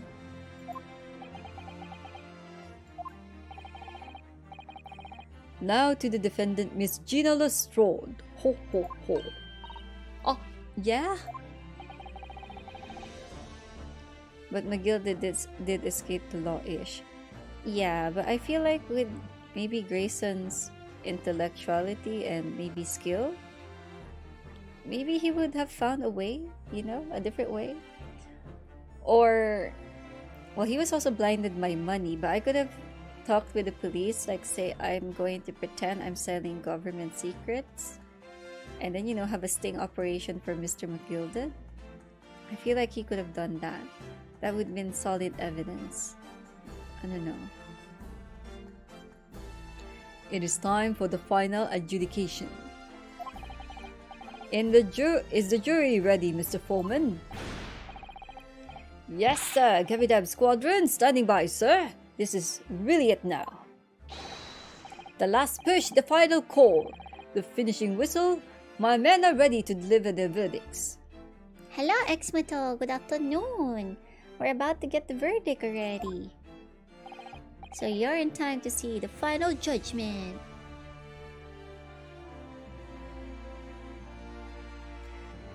Thank you, Mr. Foreman. YouTube stream in the afternoon? Yeah. So right, last night I felt sick during the 3-hour mark. So I made a Twitter post and Facebook post. I think even in the community post here. I was gonna continue it, but I was just not sure what time since I had to bring my dog for his ritual checkup. So yeah, even I didn't know I was gonna be live at the afternoon. I thought I would be live at night. Very well, ladies and gentlemen of the jury. You will now declare your final decisions to the court. But maybe in the future, I might have afternoon streams like this on a Monday, since I don't have work during the daytime on Mondays. Muzoi! Muzai! Muzai! Muzai! Muzai! Muzai! I still find the Russian dude being out of place in the jury. Kapow! Ka-chow! That's the stuff. I'm off the hook. Finally, Bruno! You finally managed to do it! Finally is the word. I really wasn't sure if we'd come out on top for a while there. Susie was right. You're the best lawyer in the world. Miss Lestrade, I am not finished with you yet. Eh? What are you looking at me like that for? Before you start enjoying your freedom, there are certain other crimes to consider, Eh? 2 months ago, in my courtroom no less, you gave false testimony, did you not? And in relation to the trial today, not only did you unlawfully enter Winniebank's pawnbrokery, you also attempted to abscond with Mr. McGilded's property, it seems. Eh? I never done nothing of the sort. Of course not. It's not like you were gleefully wearing Mr. McGilded's coat in your cell yesterday or anything. Ah, and just when I was getting excited about throwing a party for Ginny this evening. Oh, it's okay, Exmoto. But nice to know that you're okay despite the electricity of yours getting cut off and the bad weather, ne? I think there'll also be a storm today in some areas. I don't know if you will be affected. But if you will be, do take care. And turning our attention to the defense. Determining that, when played together, the music box disc contained a message in Morse code was well. It was certainly a most unexpected revelation, Counsel. Ho ho ho. He's drinking again. Quite so, my lord. The prosecution was caught entirely off guard. In fact, I think we should applaud my learned friend's courage here today. I propose a toast. To demanding that government secrets be disseminated before the entire courtroom. Very sorry about that. It was the only way that I could get Inspector Gregson to admit to what he'd done, so... Oh, who's talking this time? This man is going to need a designated driver by then. I believe he rides a carriage, the thing they call the omnibus. So I don't think he'll be in an accident whatsoever. And I do think he has a super high alcohol tolerance by now. We've never seen him drunk. Who is talking? If I may say something on that point. Isn't that... Oh, jury number 5. It's about the sounds produced by the music box before. I do wonder if that was really Morse code at all. What? What are you saying, madam? Oh, well, it's just that I'm really rather fanatical when it comes to Morse code, you see. So much so that the whole world seems to be covered in dots and dashes to mean effect. Goodness, madam, an unhealthy level of obsession one feels. Hey, I feel the same way with my hobbies, Judge. Don't judge me that way. The same way you're judging her dots and dashes. Oi. But I must say that in my opinion, the sound produced by those 2 discs were nothing more than that. A meaningless series of two different tones. What? Can that really be? It wasn't Morse code after all? Huh? My lord, the defense would like to listen to the music box again. Are you off your nut? How many times do I have to tell you those discs contain ministerial secrets, sunshine? This courtroom is not an appropriate forum to discuss the nature of the government communications. We know Macleod had conspired to trade national secrets with our enemies. Secrets acquired from Mr. Graydon. See, it's Graydon, not Grayson. Haha, it's Don, not Son. Now that the man has admitted to his crimes, we have no need to pursue the matter further. It's really going to bother me. He's just going to be thinking about it for the rest of his life.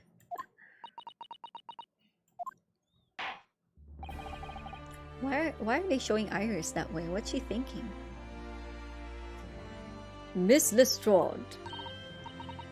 Yeah, my lord. That which you have seen today here in this courtroom has been extremely disturbing. Falsified evidence, intimidation, perjury, a grim catalogue of depravity. An appalling experience to befall any child. Come on, it ain't nothing I don't say most days in the back slums. I beg your pardon? If you're weak, you pay for it. That's just how life goes. Gina. But look, I reckon I've worked something out today. The world ain't fair, but if you want it to change, you've got to start at it.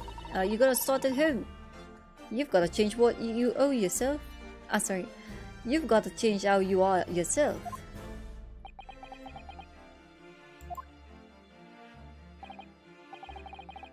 Well, that's a very laudable lesson, I would say.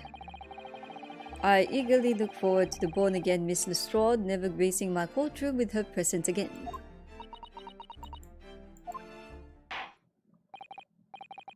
Now, with regard to the murder of Mr. Pop Windybank, proprietor of a pawnbrokery business on Baker Street, I hereby declare the defendant Miss Gina Lestrade Not guilty. Confetti! Confetti! Fireworks! Oh my god, I forgot they have fireworks.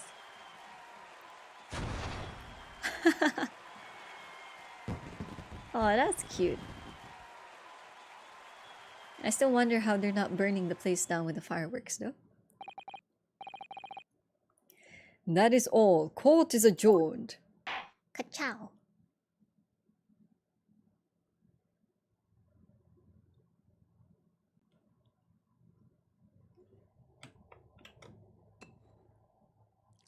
Oh, he's wearing his cape again. Now he looks like Dracula again. You thought she just pulled out a blunderbuss? I think it's patterned after one. On a personal note, I must say you've surprised me, my Far Eastern friend. Oh. Despite being a Nipponese, you saw through the the pretense to the malice that festered within that Englishman. And at the same time, saw through the grime to the surprising heart of your English client. You have a curious talent for judging character, especially considering our very different cultures.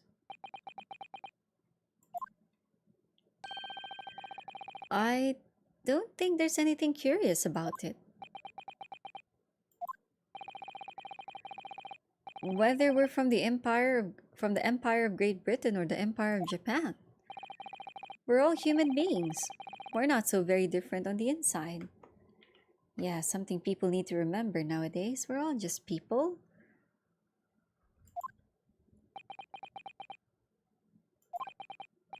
You know, I took this case for one very simple reason. To lock swords with you once again here in the courtroom.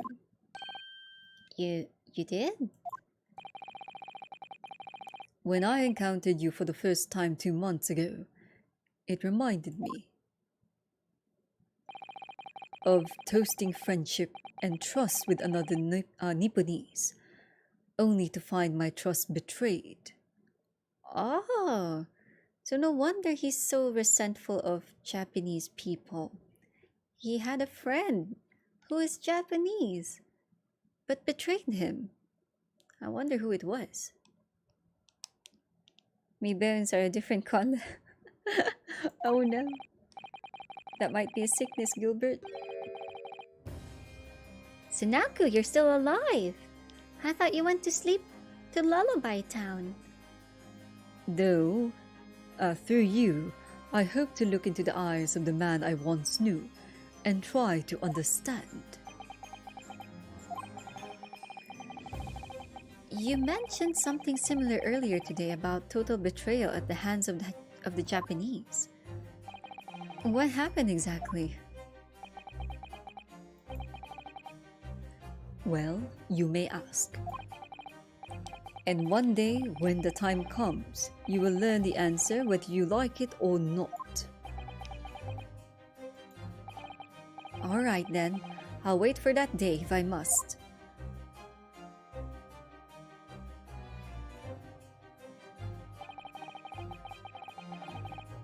Well, I didn't know the diet of a person, would change their shade of color, for the bones. I know of medicine, that one, but I didn't know diet could be. You were here the whole time?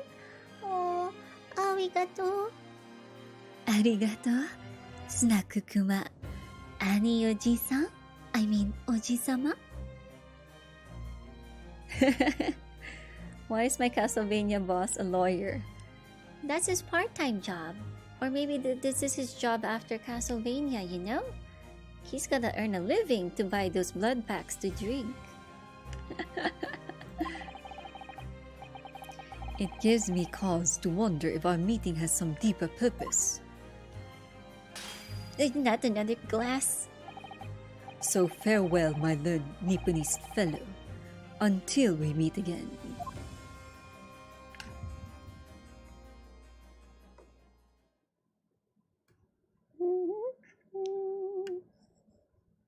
Vampires get bored of hanging out in castles the whole time. They gotta pick a hobby. That's right. Being a lawyer is just as good as anything else. Yeah, they get to keep their rich lifestyle. No one suspects them. They're indoors all the time. Yeah. Hey, now that you mention it, vampires are perfect lawyers. They can snoop around at night without being detected, even past curfew and all that. They have good hearing, for what I know. They can hypnotize the guy. Damn! Vampires need lawyers. You're watching a meme compilation, your phone froze. You tapped it a few times and it unfroze and you ended up here? Wow! That's an amazing stroke of luck. Oh, thank you for supporting your favorite apricot. He. Yeah, they can retain a country's laws over the centuries. They'll memorize everything, man. They'll memorize the law book more than the judge does, or even the authors do. It's done. It's over at last. But where's Iris disappeared to?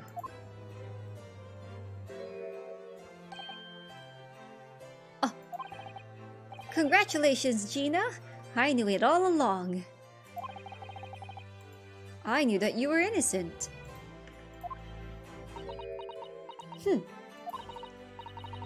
Well, you did what you said, Mr. Naruto. You believed in me, right up to the end. Of course we did, Gina. You're as old as your name. What's odd about it? I told you I had faith in you, didn't I?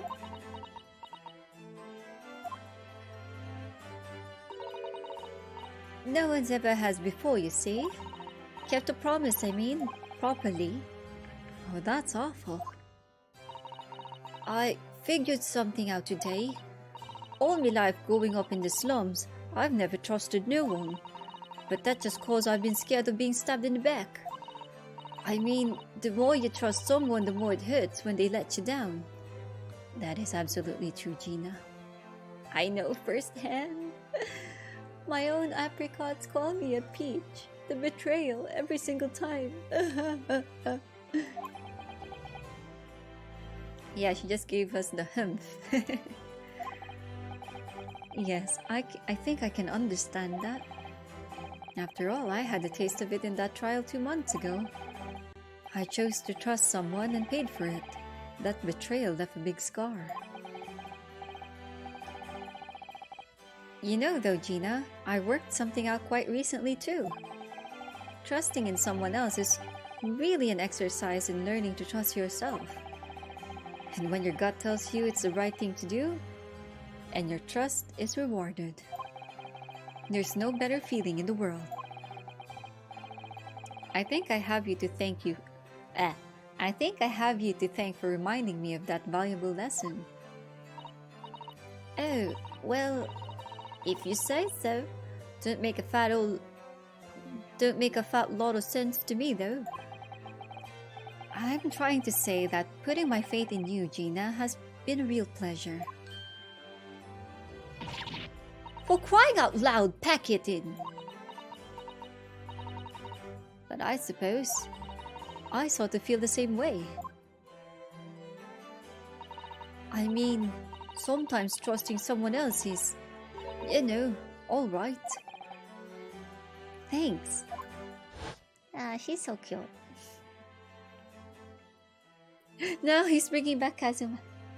So for those who don't know, Kazuma is Naruhodo, our main character's best friend who died in the second case. This is the way I see it, Ryunosuke. And that's him with his continuously flowing hair band thingy. Even if there's no air, it just keeps flowing.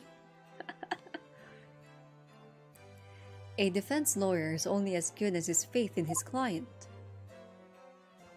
And that comes down to how much faith he has in himself. Kazuma-sama, I miss you. I miss you. Oh yeah, that's the word I'm looking for, bandana. Just kiss already? Oh god. After this experience, I'm starting to feel like I understand what you mean. Kazuma, am I living up to your expectations? Am I turning out to be the lawyer you believed I could be?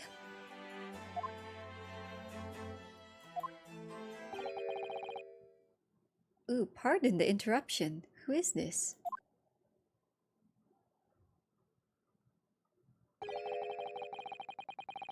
But what the deuce does a man have to do to be noticed around here, my dear fellow? Hey, who's this? Ah, that voice! It's too late for that voice now, Mr. Naruhodo. Who's this? Oh! I didn't notice. It's Herlock Sholmes. It's the mustache. I've been standing here patiently in the corner of the room for an eternity. Ah ha ha ha ha, yes!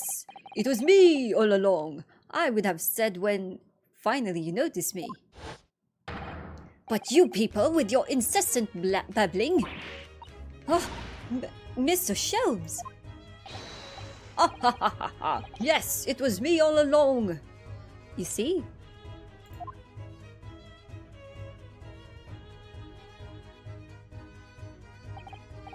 The four and a half month journey is about to end.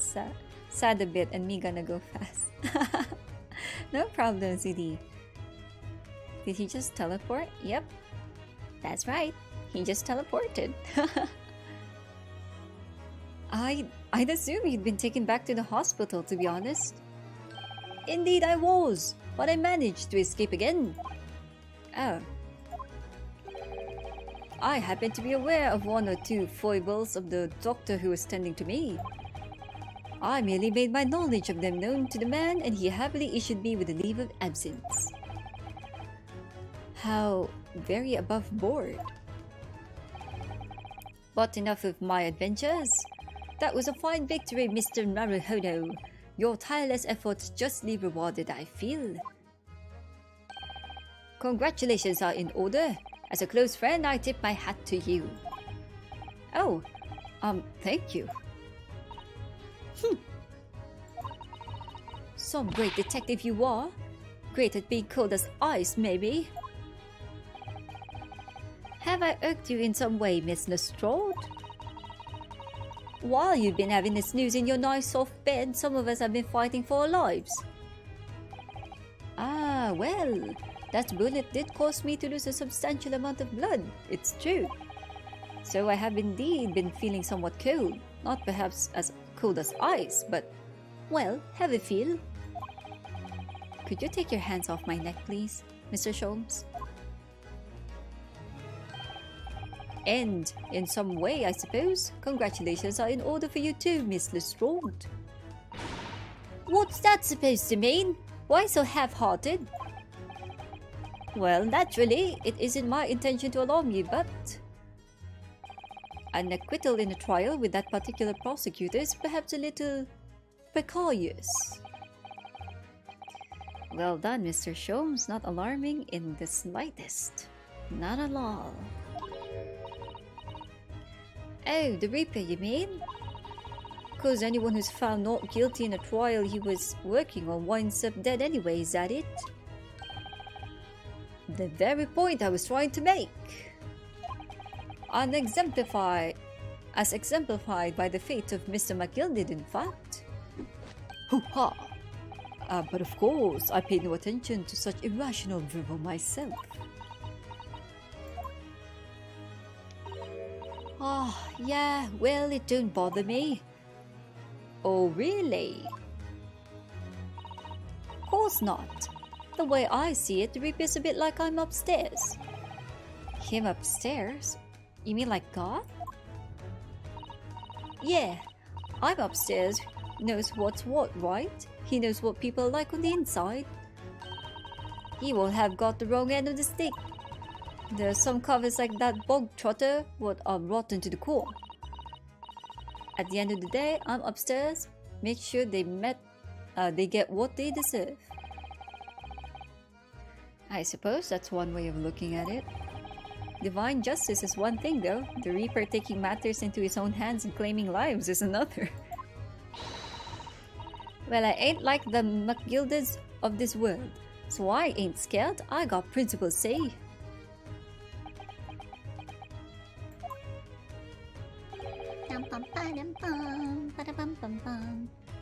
A trait in you which is to be admired, Miss Lestrade. Oi! Just give a rest, alright? As I was saying, congratulations are in order.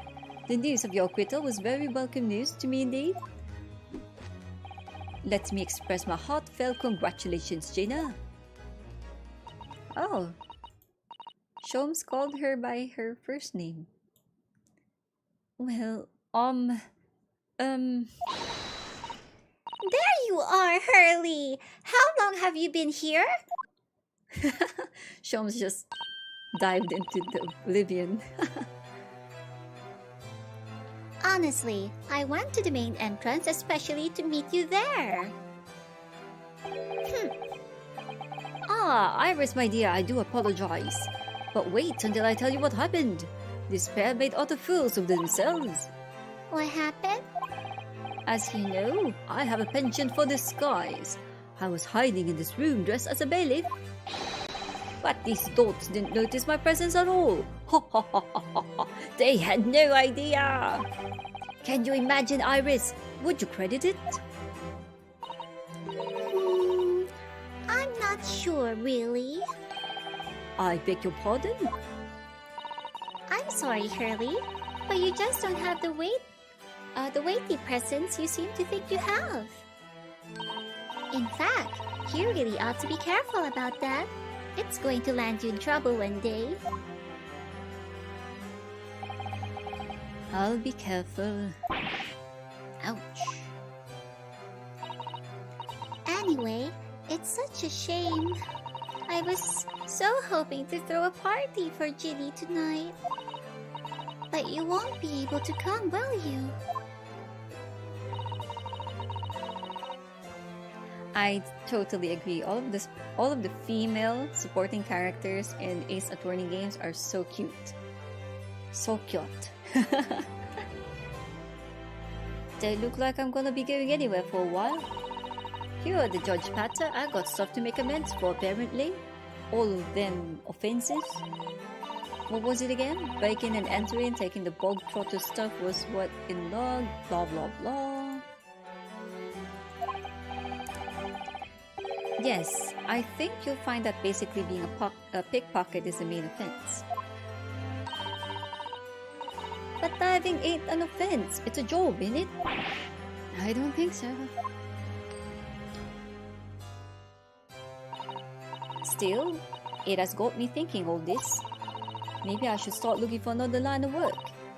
I mean, you didn't start off as a lawyer, did you, Aldo? Well, no, but I was never a pickpocketer. Well, anyway, I reckon I can make a change. I'm gonna do something for all of them, not like me from the slums. Something that makes a difference for him. That's a wonderful idea, Ginny. And I'm sure you can do it. What is it?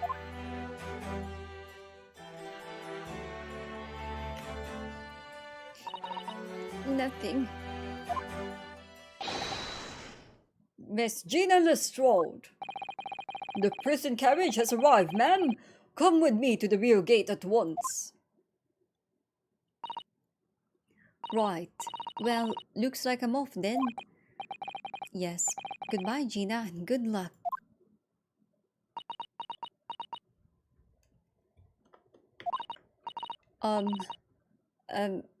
Odo? Yes?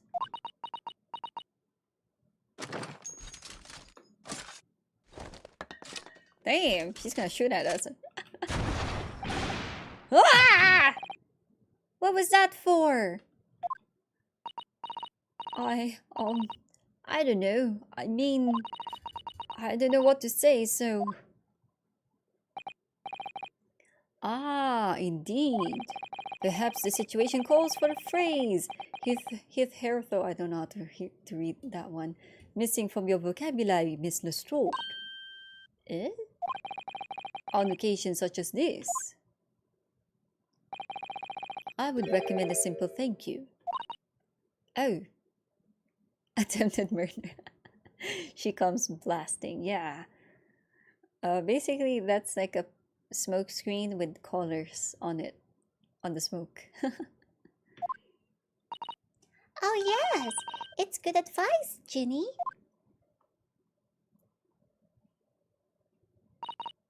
Right, I see. Well...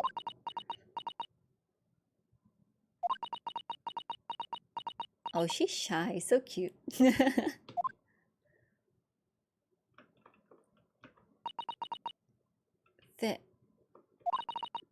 Thanks, Hodo.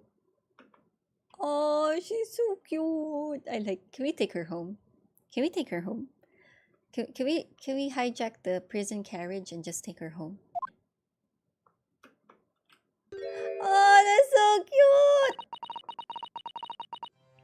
Thank you for everything, what you've done, for believing in me. Ah, my heart. Ah, ah, ah. My heart has been attacked by a beautiful woman. Oh, by a beautiful, cute woman. Oh, not at all. In fact, that should be my line. Thank you, Gina. No. Okay, so who's going to be the driver of the carriage? We're ransacking that carriage right now. We're taking her home. Very cute, very adorable, just like apricot. Oh, yes, like an apricot. Not me. Not like me. I'm ugly. I'm not adorable. Well, there she goes. I wonder if I'll ever see her again. Well. Quite the indomitable pigpus. Oh, I nearly forgot. I bought a paper outside. It's a special edition, and this trial is all over the front page. Pickpocket innocence proven. Isn't it wonderful? Sorry, Sanaku, your last two messages looks like they got censored by YouTube. Must be some foul language. You should have shown it to Gina, Iris. She would have been thrilled. Oh no! How silly of me. Ah, but anyway, would you like the good news or the bad news? Not again. Well, what do you say, Bruno?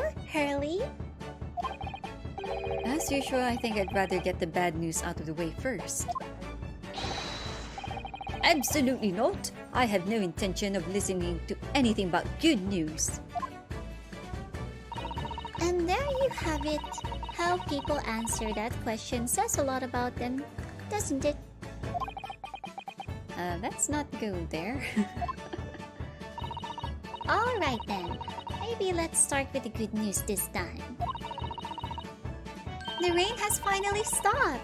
It was a record level of rainfall apparently. Well, that is good news indeed. We can journey back in greater comfort. Alright then, what's the bad news? The huge storm has left the seas very choppy. The channel in particular is awful, so sailing out of Dover has been delayed by a day or more. Wait, Dover? That's right. If we head to the station immediately, we may still make it in time to wave Susie off.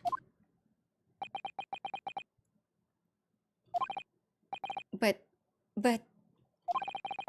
There won't be a train, surely. We couldn't be that lucky. Who do you think I am, Mr. Naruhodo? Mr. Sholmes? I rushed to Victoria Station earlier and made arrangements for a special express. If we hurry now, we shall be there in time for dinner. And I know of a fine restaurant that serves the most delicious baked sole. I don't... The great detective does it again. Indeed he does. I happen to be aware of a number of the rail transport directors for... I don't know how to read that one. Let me Google that one. Foibles? Foibles? Foible. Foible. So I've been reading it right. Okay. Wait, what does it mean? It means weak points, weaknesses, shortcomings, flaws. Oh. Okay. Okay. So he knows the weaknesses of these people. Interesting. Anzu refuses to believe that... Oh no, it's still censored. Sonaku, it doesn't get read on the chat. Don't let her gaslight you. I'm not gaslighting anyone. What you talking about? I merely made my knowledge of them known to the man, and he happily laid on the locomotive. Elementary. You're easily gaslit? Oh no. Just an idea, but it might be wise to stop manipulating people that way. What are we waiting for then? To London, Victoria!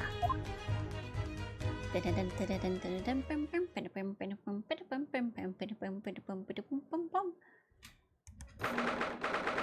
they always have the best background art. Yeah? April 18th, 5:32 a.m. Part of Dover, Quayside. I think that's pronounced Quayside. That took somewhat longer than I had anticipated. Susie's boat must be about to leave now. Mr. Sato, where are you? Oh, there she is. Over there! Look! It looks like she's reading something. What? Mr. Sato, wait, what are you doing? Cooking with gas? No.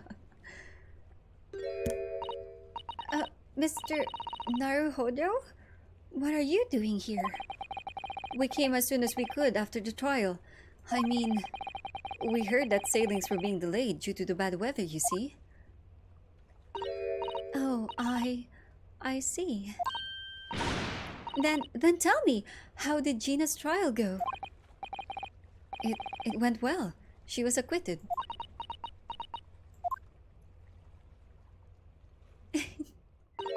That's wonderful.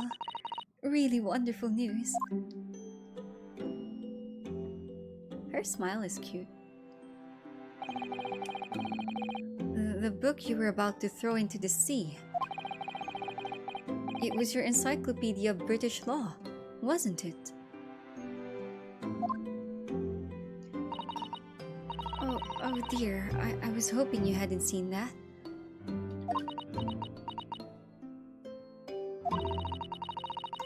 I'm not worthy of practicing law in any way now. So, I was saying my final farewell. You were saying goodbye to law? You? Susato-san? Anzu is ugly too. Yeah, I know I'm ugly. Thank you for pointing that out, Tsunaku. That is definitely true. I am ugly. Would I be correct in assuming? It's because of the peephole, Mr. Sato.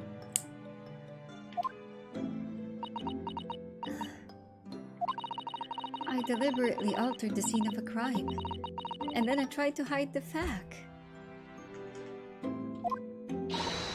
What I did is utterly unforgivable. That reminds me. How did you ever come to have this, Susie? On the evening of the incident, Mr. Sholmes had invited Gina to dinner, if you remember. Oh yes, we had a wonderful time. Well, Gina gave us a little introductory lesson, didn't she? To the art of pickpocketing, I mean. Oh, that was so much fun. I stole Bruno's armband. Yes, please don't do that again, Iris. That band's very important to me. Well, if it's so important, you should pay more attention to it. You didn't notice for ages. Damn, Iris, you're gaslighting it. Victim shaming. And Susato doesn't believe in herself either. Anzu is ugly. Ugly. Yeah, I know, I know, Sonaku. You didn't have to do that. I already know. It's truth and fact. I am ugly. Yeah. Despite my zero knowledge, I doubt she is ugly. I am ugly, trust me. I'm the source. On a whim, I thought it would be fun to see if I could take the cat flapomat, so I put it up my sleeve. Really? And then I rather forgot about it until I found myself in Mr. Winniebank's shop with it later that night. I see. And then... Fine. Oh! Mr. Sholmes! Mr. Sholmes! Oh! Leave me, Mr. Naruhodo! Right. And that's when Naruhodo went to chase the two blokes. After Mr. Naruhodo left the shop, I started to think that doors started to play on my mind. The storeroom door, you mean? You can keep lying to the chat, but my words are there for the world to see for themselves. Yes, Sunako, I know. The world will know that I'm ugly. And that's fact. Yes. Sorry, but I make up my own sources. Don't worry, deep inside, you know you believe I am ugly.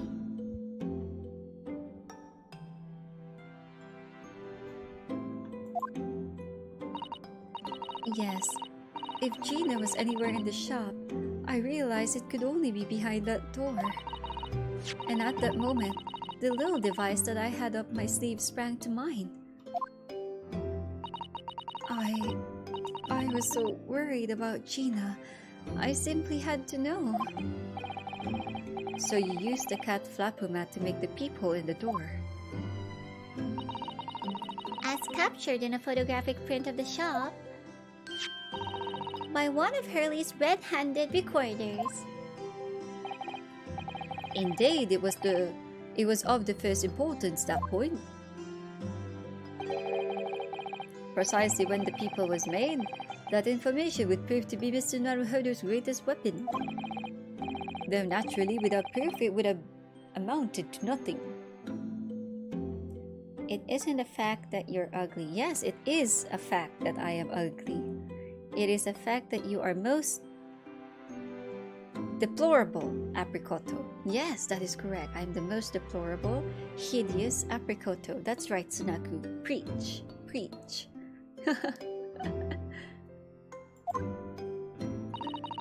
But when I looked through the hole in the door, the sight that met my eyes made my blood run cold.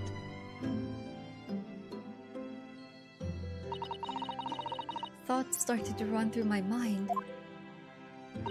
I remembered that trial 2 months earlier. The trial of Magnus Macleod. Evidence? Yeah, we have full evidence. I'm actually a hybrid streamer, which means sometimes... Wait, why am I talking in a cutesy voice? Wait, let me try to remember my regular voice. This happens often. Hold on.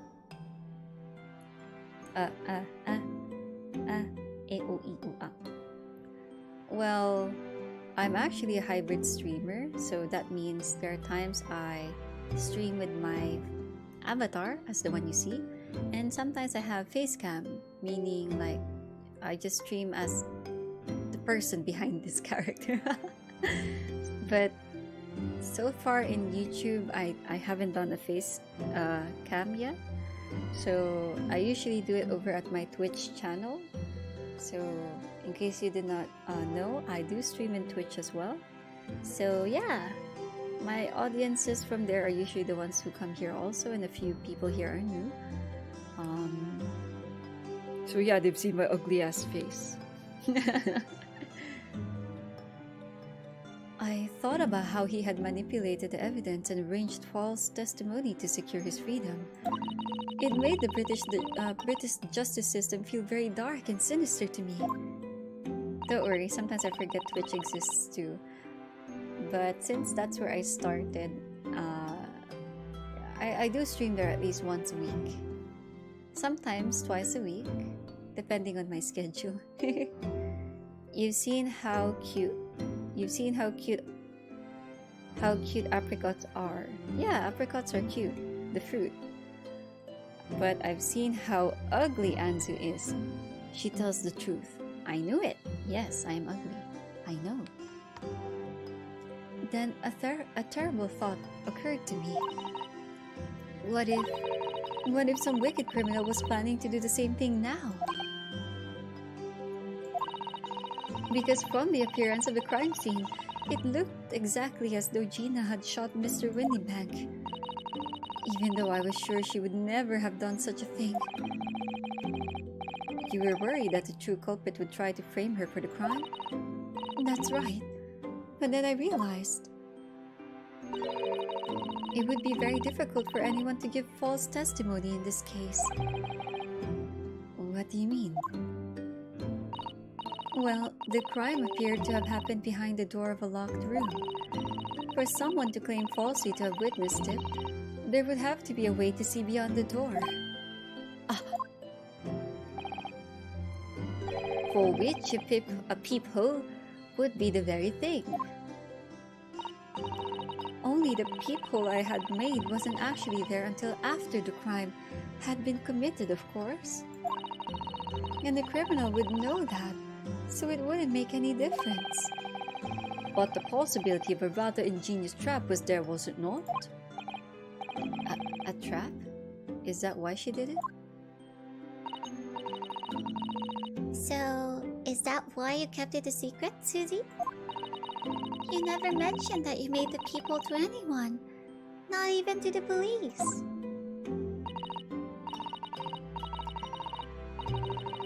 I know. And I knew at that time what I was doing was wrong. A criminal offense, even. And that's why I decided to confide in Mr. Sholmes. If Mr. Naruhodo was completely backed into a corner with no possible means of escape, the truth about the peephole could save him.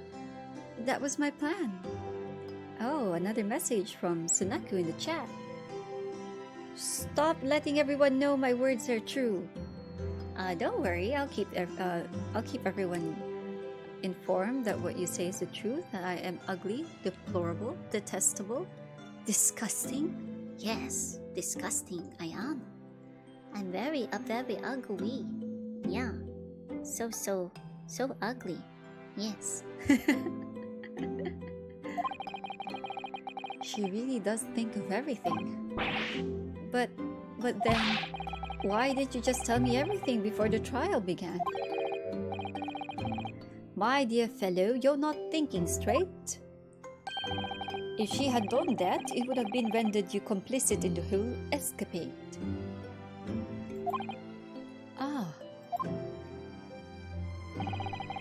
You could have been disbarred if you had been seen to have knowingly tampered with a crime scene. So Mrs. Sato decided to shoulder the burden of responsibility alone. For your sake and Miss Lestrade's. Mrs. Sato. The truth is, when it happened, I did it because I'd lost a little of my faith in the law. Oh. I was worried that the right person wouldn't be convicted of the crime. But the moment I allowed myself to think that is the moment I lost my right to call myself a judicial assistant.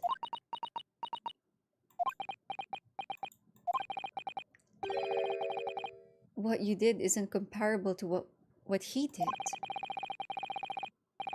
Graydon is the one who lied in the witness stand, using that peephole as a way to implicate Gina. And besides, if the peephole inconsistency hadn't existed, I'm not sure at all that she would have been acquitted in the end. Mr. Sato, what you did saved Gina's life.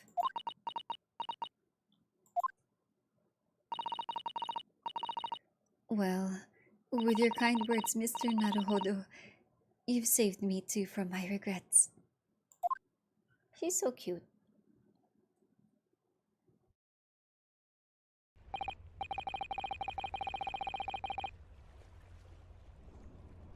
Well, we must all be thankful that Miss Lestrade's freedom has been assured. Yes, exactly. Although some of the loose ends in that trial will continue to play on my mind, I'm sure. But the revelation that the music box disc contains secret messages, Mr. Naruhodo? What a triumph to work that out! I'm full of admiration. Oh, that's a beautiful sound you're making, Sunaku. Hello, Tread. My dog is right here beside me. He's decided to lie down beside the chair. Well, actually, that argument wasn't quite as compelling as I thought it was. Oh? It wasn't? Yes, the Tread will go down after. There was a communications officer among the jury members, you see. A telegraph operator. And she said that the majority of the sounds on the disc were just meaningless tones. As one would expect, after all, we are all talking about secret government communications. No doubt they were written in cipher to avoid being readily understood, should they have been intercepted. In cipher? I see. Pat the doggo? Oh yes, I did. He even booped on my finger. His cute little nose. Because if you put your finger near his nose, he'll automatically touch his nose on the finger. He'll boop it. And then sometimes he'll lick it also or nibble on it a bit, like a playful nibble. He's adorable. So that we could never have hoped to understand the message anyway. Nonsense, my dear fellow. It's quite a zero-pipe problem, I assure you.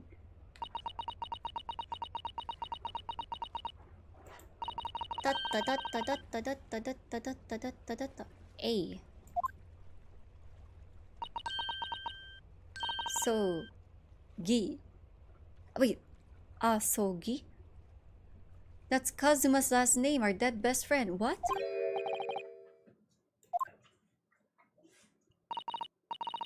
Well, that can't be a real word, can it?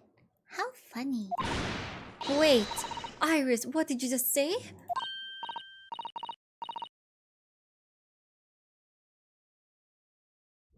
Oh, I just said asogi. Does that word mean something to you? Mean something? Asogi was the name of my best friend. What?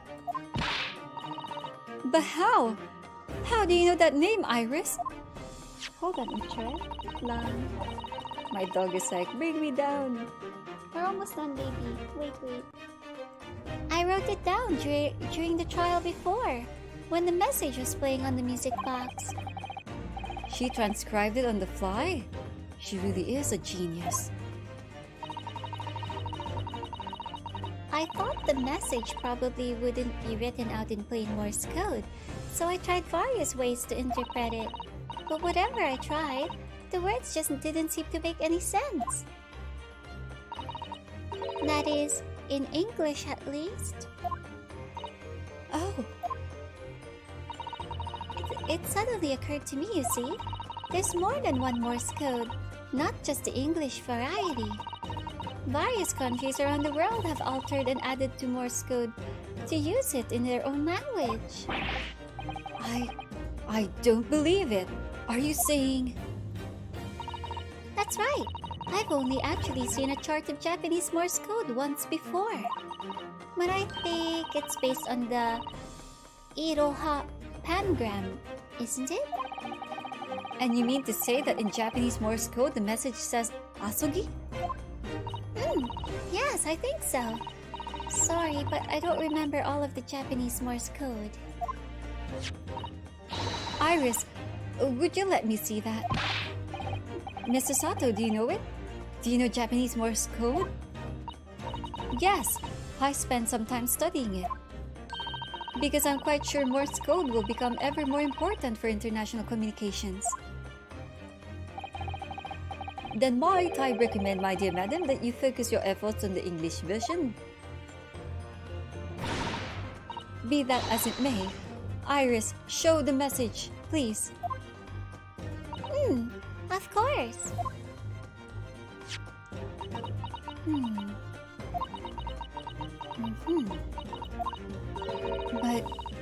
But what can this possibly mean? Whatever is in that long sequence of supposedly meaningless dots and dashes, it's made the color drain from Sasato's face. It was only important for international communication until the telephone was invented. Yeah, the Morse code thingy. Well, I guess, not knowing that the telephone would come true late or be invented later on, I guess back then it was really important, Morse code. So yeah, they just didn't think that they'll have something to replace it soon after. But I think it's a good thing either-wise to have had a way of communicating, right? Especially internationally back then. There's no doubt that this message is written in Japanese Morse code. So the British Empire has been using Japanese for its secret communications? I don't understand the reason why, but the message appears to be a list of 4 people's names. 4 names? The first is Kei Asogi. Kazuma Asogi. Why was his name on that disc? The second is A. Shin. Shin? I don't recognize that name. The third is T. Gregson. As in Tobias Gregson? Gregson? Ah, it would seem Tobias Gregson is the third man on the list. And what's his name doing in a secret government communication as well? And the last name... What's the matter, Mrs. Hato? It's just so strange. So unexpected. Hold on, baby. Oh, what is it, Susie? Don't keep us in suspense. Yes, baby. I'll bring it down. It's going to end, I'm pretty sure. They're already giving the big reveal, ne? Just wait a bit, na, baby? I love you, Tread. Okay? Just wait. Oh, damn. I believe Morse code still has militaristic use. I think so, and I think it's still useful for emergency communications. And it is still a good alternative, I think, for telephone. Hold on, baby, you Tread. Okay? Little baby doggy. Yeah, we'll go down. Okay? Wait. Sit down. Sit down. Okay, wait. Good boy. Okay, good boy. Wait. My dog is excited to go. The last name is J. Wilson. What? Wilson? Oh, that's Rionosuke. Wilson? John H. Wilson? You mean Daddy? It says only J. Wilson, so I'm afraid I can't be sure. Then after the 4 names, it reads, if I translate from Japanese, that is all 4. And that's the end of the message, or rather, the end of what you noted down, Iris. Good Tread. Please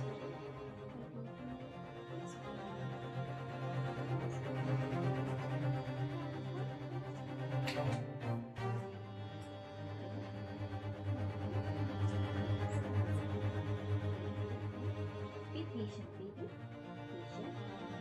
Patient. Okay, wait. We're almost done, okay? Wait. I just can't believe it. Who would ever have thought that those discs contain Japanese Morse code? Not to mention a strange list of some disturbingly familiar names. It would appear that this particular message is a communication of some kind between Great Britain and the Empire of Japan.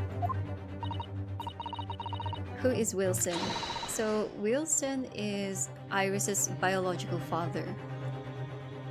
The thing is, he was the victim of the first case. So Naruhodo, our main character, and Susato knows that Wilson is dead. But Iris doesn't know that her dad's dead. And they're not telling her because they're too afraid to crush her heart. And they believe that it might not be the right time yet for her to know. Yeah. Dog is disgruntled by lack of attention. He is quite known for getting jealous of chat actually when I stream.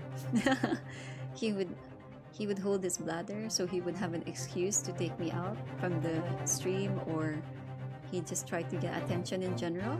I mean, it doesn't bother me, and I hope my audience doesn't get bothered by it. It's a normal dog thing.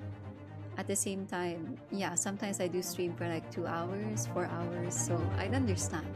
Don't worry, he's healthy. He just really likes attention, and he's fed and taken care of. Don't worry. He just really wants attention. He's very affectionate. Hi.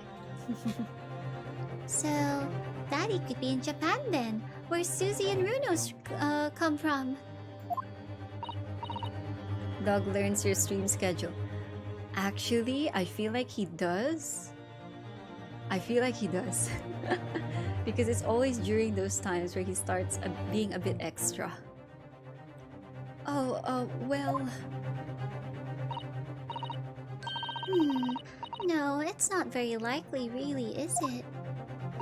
I mean, there are thousands of peoples with the surname Wilson, and there must be lots of J's among them. Professor John H. Wilson, visiting professor of medicine at the Imperial Yume University. But we can't tell Iris about that now. We just can't.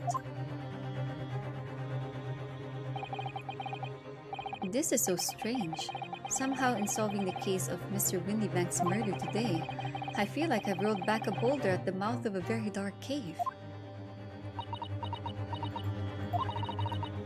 I do wonder if perhaps it's a dark cave that we shouldn't go wandering inside.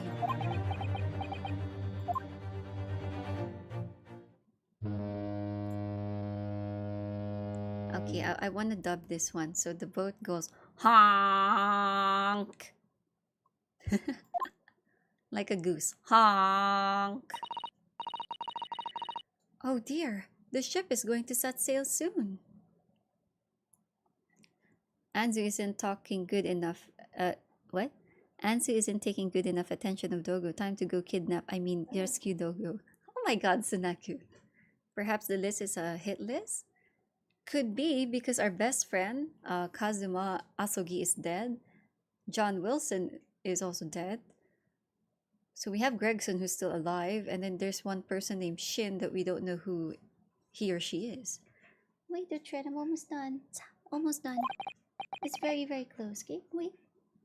Good boy, good boy. Okay, wait. Behave. Good boy. Yes, it seems so.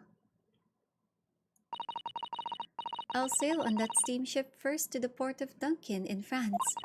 Then I'll change onto a larger passenger vessel bound for Japan. You're really going then, Susie? We wish you a safe passage, Mr. Sato. Thank you so much. I wish all of you the very best. Mr. Sato, I had hoped to have you always at my side, to guide me and support me. Mr. Naruhodo, please, come back soon. As far as I'm concerned, you really are the very best judicial assistant in the world.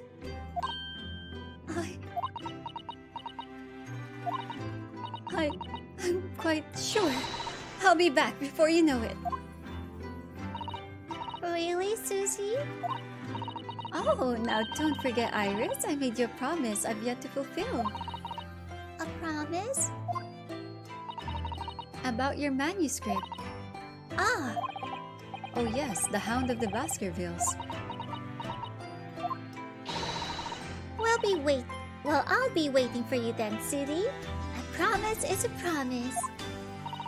Definitely, Iris. And then they got married. Lol. It's Dunkirk, Anzu, not Duncan. Oh, wait. Did I say Duncan? Hold on, what's the name of the place? Oh my god, it's a letter K. I thought it was an N. Oh my god, I'm sorry. I'm probably craving for Dunkin' Donuts right now. I love their iced coffee. please give me budget for Dunkin' Donuts. Lol, just joking. Isn't the Gregson guy going to jail as well? Probably. Either he's gonna go to jail or be on probation. That's my guess. Dunkin'. Anzu's craving donuts and coffee. I like iced coffee. Well, I just like coffee in general. But I also like tea. I like them both. Mr. Naruhodo. Yes? Do you remember the first time we met? Yes, of course. On the SS Gloria when I was dragged out from the wardrobe, still half asleep. If I remember rightly, you threw me halfway across the cabin with a Susato takedown. You know very well that I'm talking about after that. It's strange, but being thrown together as we were in that case, I somehow felt straight away that you are the perfect person to continue Kazuma-sama's great legacy. Miss Susato. And my instincts were right. I really want to believe. No, I'm sure. I'm sure that I'll be back soon. Farewell until then. Oh, that's cute. That's cute. They're cute. They're cute. They're cute. Oh, cutscene. I'll be quiet.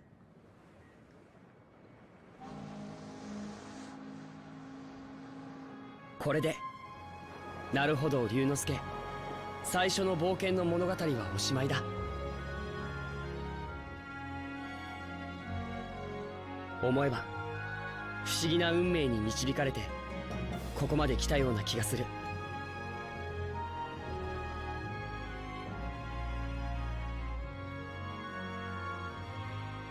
僕は弁護士になって異国の町で名探偵と出会った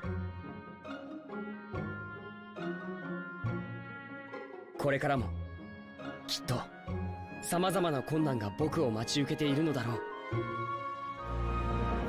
でもどんな危機だって大逆転できるそんな気がする Oh, he's playing his violin as a bye-bye. Cool. だって Cute. 僕には世界最高の仲間がいるのだから With the power of friendship. Oh, that's beautiful.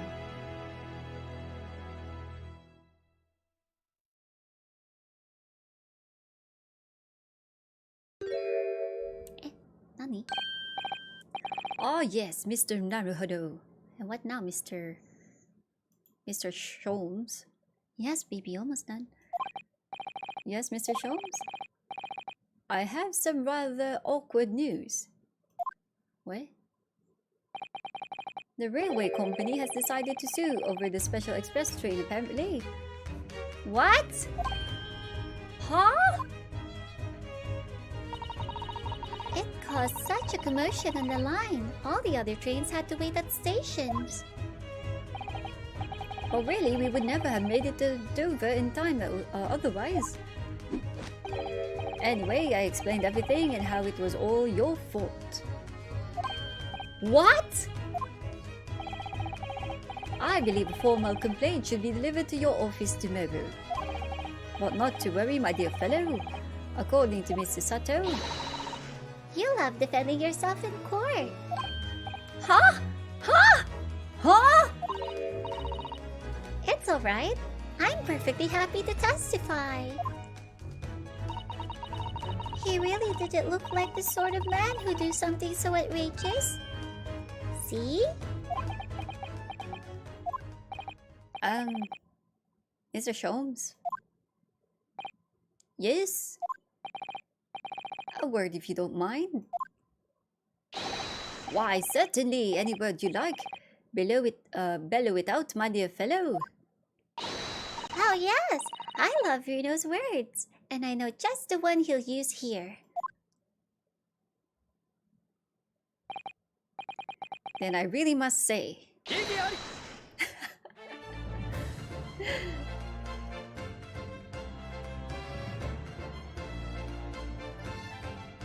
Damn!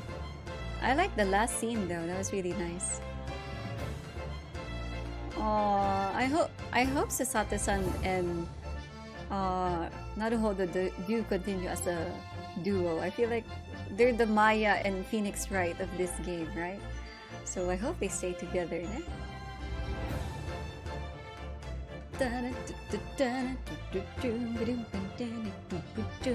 Oh, I wasn't reading. Oh gods, this is an after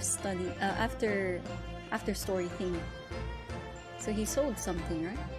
I kind of just wish it was fully voiced or something like that. Or at least, you know, the major dialogue, especially in port. I wish they were voiced. I would have loved to hear them talk. Ne? Big hope we see more of them as a couple or duo in the future. If they become a couple, I think that's so cute, and yeah, I think that would be interesting. Iris is adorable. I just wonder how she'll feel though when she finds out her dad's dead. Ugh. She just thinks her dad is in a, you know, business with. Witness, your testimony is riddled with contradictions. Oh my god, I miss Ouchi. I miss voicing him. He's the prosecutor back in Japan, for those who don't know. So the voice we gave him was like some squeaky old man voice. Yeah, I want to hug and protect Iris. She's so adorable. And that's the judge in the court in Japan. It's cool. And this is Hosonaga, our policeman friend back in Japan. So he's like the Gregson over in Japan. And his gag is he's always like behind at the area where Naruhodo and a case would be. He's always in disguise.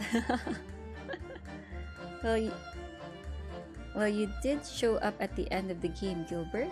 Impossible, most likely. You still have no idea what's happening or clue. Yeah, that's okay, Gilbert. Yeah, this is like the last episode, so understandable enough. This is Strongheart. He's the head of the Ministry of Justice, if I remember right, or like one of the top people back in England. So he's like the boss of the prosecutors and stuff. Comprehending any of this is beyond my brain power. It's okay, no problem. Eh? I like their 3D models though. I wonder if I can commission the guy who made the 3D models to make my 3D model. Oh, chat, if you know somebody who could make a 3D model for a affordable price but still an okay to good quality, let me know. I'm searching to have a 3D model made. Yeah, it's basically a visual novel game, and you're a lawyer, so you get to investigate. So there's a part where you do investigation, where you go around asking people, looking for clues, and then after that you move to the trial portion, which is what you basically watched. Yeah. So here they're just showing a montage of all the characters. I'm just waiting to see if there's like something after it. I also just want to see the characters playing on the screen. At the same time, I get to talk to you, chat. The art though is really nice. I love the background art. The characters' designs are also very Ace Attorney-like, you know, that they always represent the character's characteristic or name. The puns are all there. Oh, I hate this couple. They're so lovey-dovey. They're so PDA. It's annoying. 3D Avatar? Yeah. I'm thinking of having a 3D Avatar made. Well, hopefully it won't cost too much since my character design isn't that intricate anyway. At the same time, I hesitate to commission it just yet because I'm also still working on the art of my updated avatar, so it's like looks like I'll be doing some time, but Iris comes every day for Nata, so it ain't too boring. She's always going on about all them cases what Sholmes is looking into. Criminal investigations are kind of interesting when you get into them. Neff and or Leon might be able to what? Might be able to. Although Neff has an active commission and Leon doesn't do actual commissions because of our RSI. So.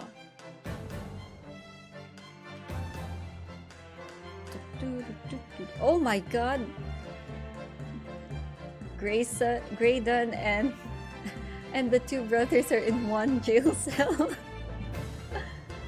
The three Muskewotsits. Oh my god. They're back together as a group. That's so cute. Two streamer friends of yours. Wow.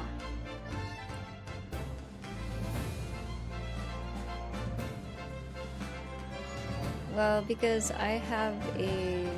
what do you call this? I have an idea for a 3D model stream for the future, and I hope it would be doable. So yeah, I'm looking for reliable and okay, you know, people to commission.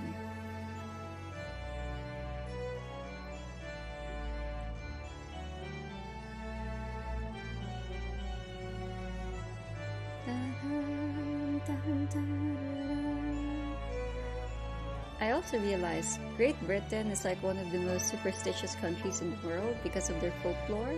So the fact there was like a bunch of garlic hanging on the edge, and there's a Daruma doll and other stuff that can be associated with folklore and superstitions, interesting.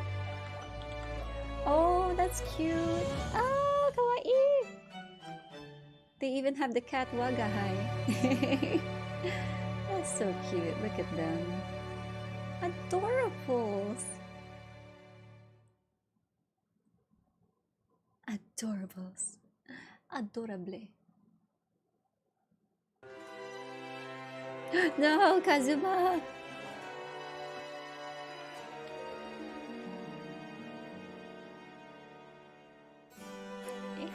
Oh, that's cute. Oh, they're giving the voice actors. Ooh, I placed it on Japanese audio, so this is showing the English ones, right? Yeah. Oh, that's cute. Their 3D models are so cute. This is something I would not want to skip. I'm sorry, guys. It's cute. Is it every character? There's Giselle. Was it Giselle Bizelle? Something like that, her name. She was the bad guy in the first case. The one who killed Wilson, Iris's dad. Oh, there's Susato-san and her father.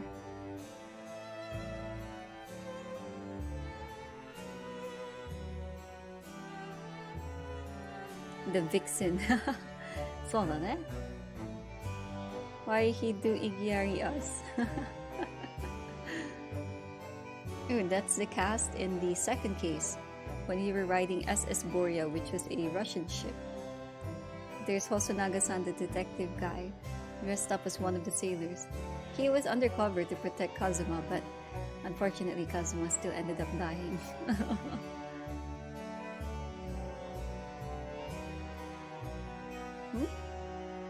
Oh, that is such a nice detail, but pain. Because he died in the second case at that point. So he stopped walking with Naruhodo. That's so... ah, my heart. The symbolism is pain. Oh, how dare they do this? Yeah, and then that was the girl who was also part of the second case. And then from then on, after Kazuma died, Susato-san, the sword. Ah! So Susato-san started being your assistant from then on instead of Kazuma. So I'm guessing now the two of them will be the one walking. Yeah, and look, the sword on Naruhodo's waist all this time was Kazuma's sword. And then the red bandana became the thing wrapped around the sword. Then we met Strongheart in the third case, which is the omnibus. So those are the bailiff and the witnesses. So the dude at the background, oh, there's his avatar. Mr. McGilded was the person we defended, who turns out to be a douchebag. But we got him declared not guilty because of false evidence and stuff. I imagined him shorter though. He seemed shorter in the flashbacks.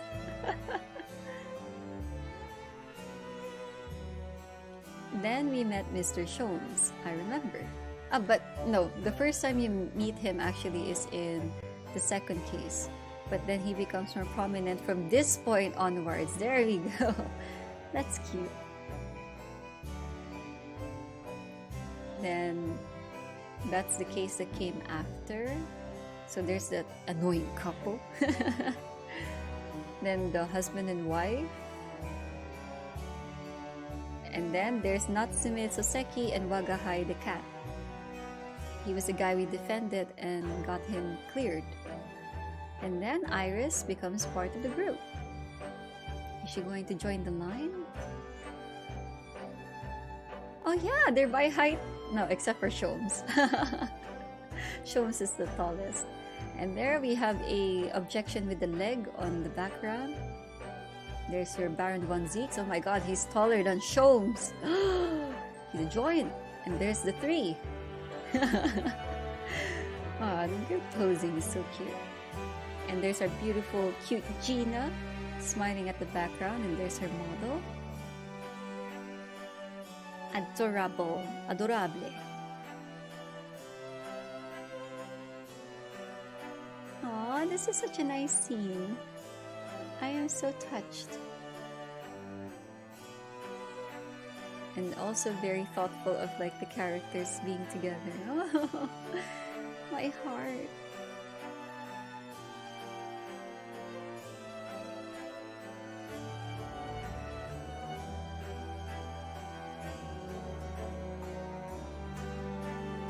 I wonder what happens next. But this is so cute now. Capcom. Aw, adorable. Ah, that was adorable. That was adorable. The Great Ace Attorney Adventures. Finish.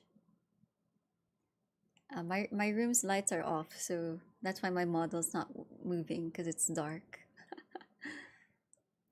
Ah! Oh, that's a beautiful wallpaper right there. Oh. Damn. Damn. Tears in my heart. Yeah, Capcom is the company in charge of these games. Oh, the background changed as well. To the clear. Wait, I want to see if it's in the special contents. The pictures we saw. Gallery. Portraits? Oh, I forgot. So this game, if you buy it in Steam, all of the extras like digital art, like an art book-ish or stuff like that, it's all here in the game itself. Oh, no, wrong button. Sadly though, you cannot zoom it in. So, I wish there was a way though. The Shomes, what else is here? Kazuma! Oh my god, look at his concept art. He should have looked nerdy. Oh. Interesting. Oh, now I want to see this version of Kazuma. We have Phoenix Wright as a playable character in Marvel vs. Capcom 3. Yeah, he is a playable character there. There's one, Dan Zeeks. I am. Ooh, concept art. I love concept. Oh my god, thank god they did not go with this kind of look. Oh, interesting. This looks like an RPG character, the one in the middle. Wow, alternate ideas. I am. Oh, here are the other characters too. Oh, they have for everyone. Ah, there we go. Unlock upon completion of GAA 2 resolve? Wait. What do you mean by GAA 2? GAA is Great Ace Attorney. Wait, there's a second game?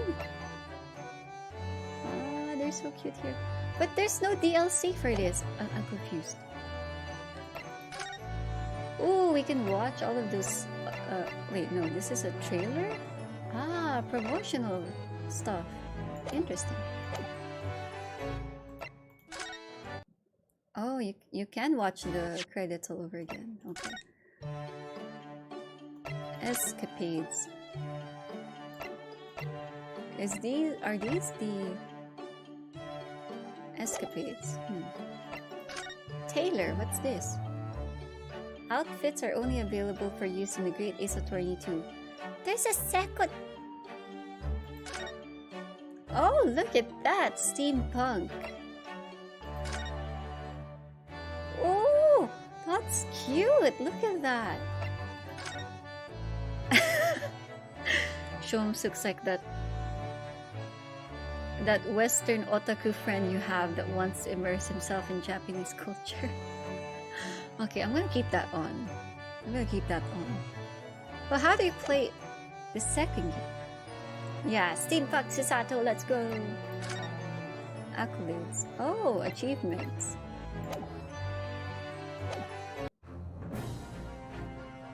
Is it here? Oh! This one! Ah! Oh my god, I'm not done with this game! This franchise! Okay. And yeah, then this one is the first. Ole kamole!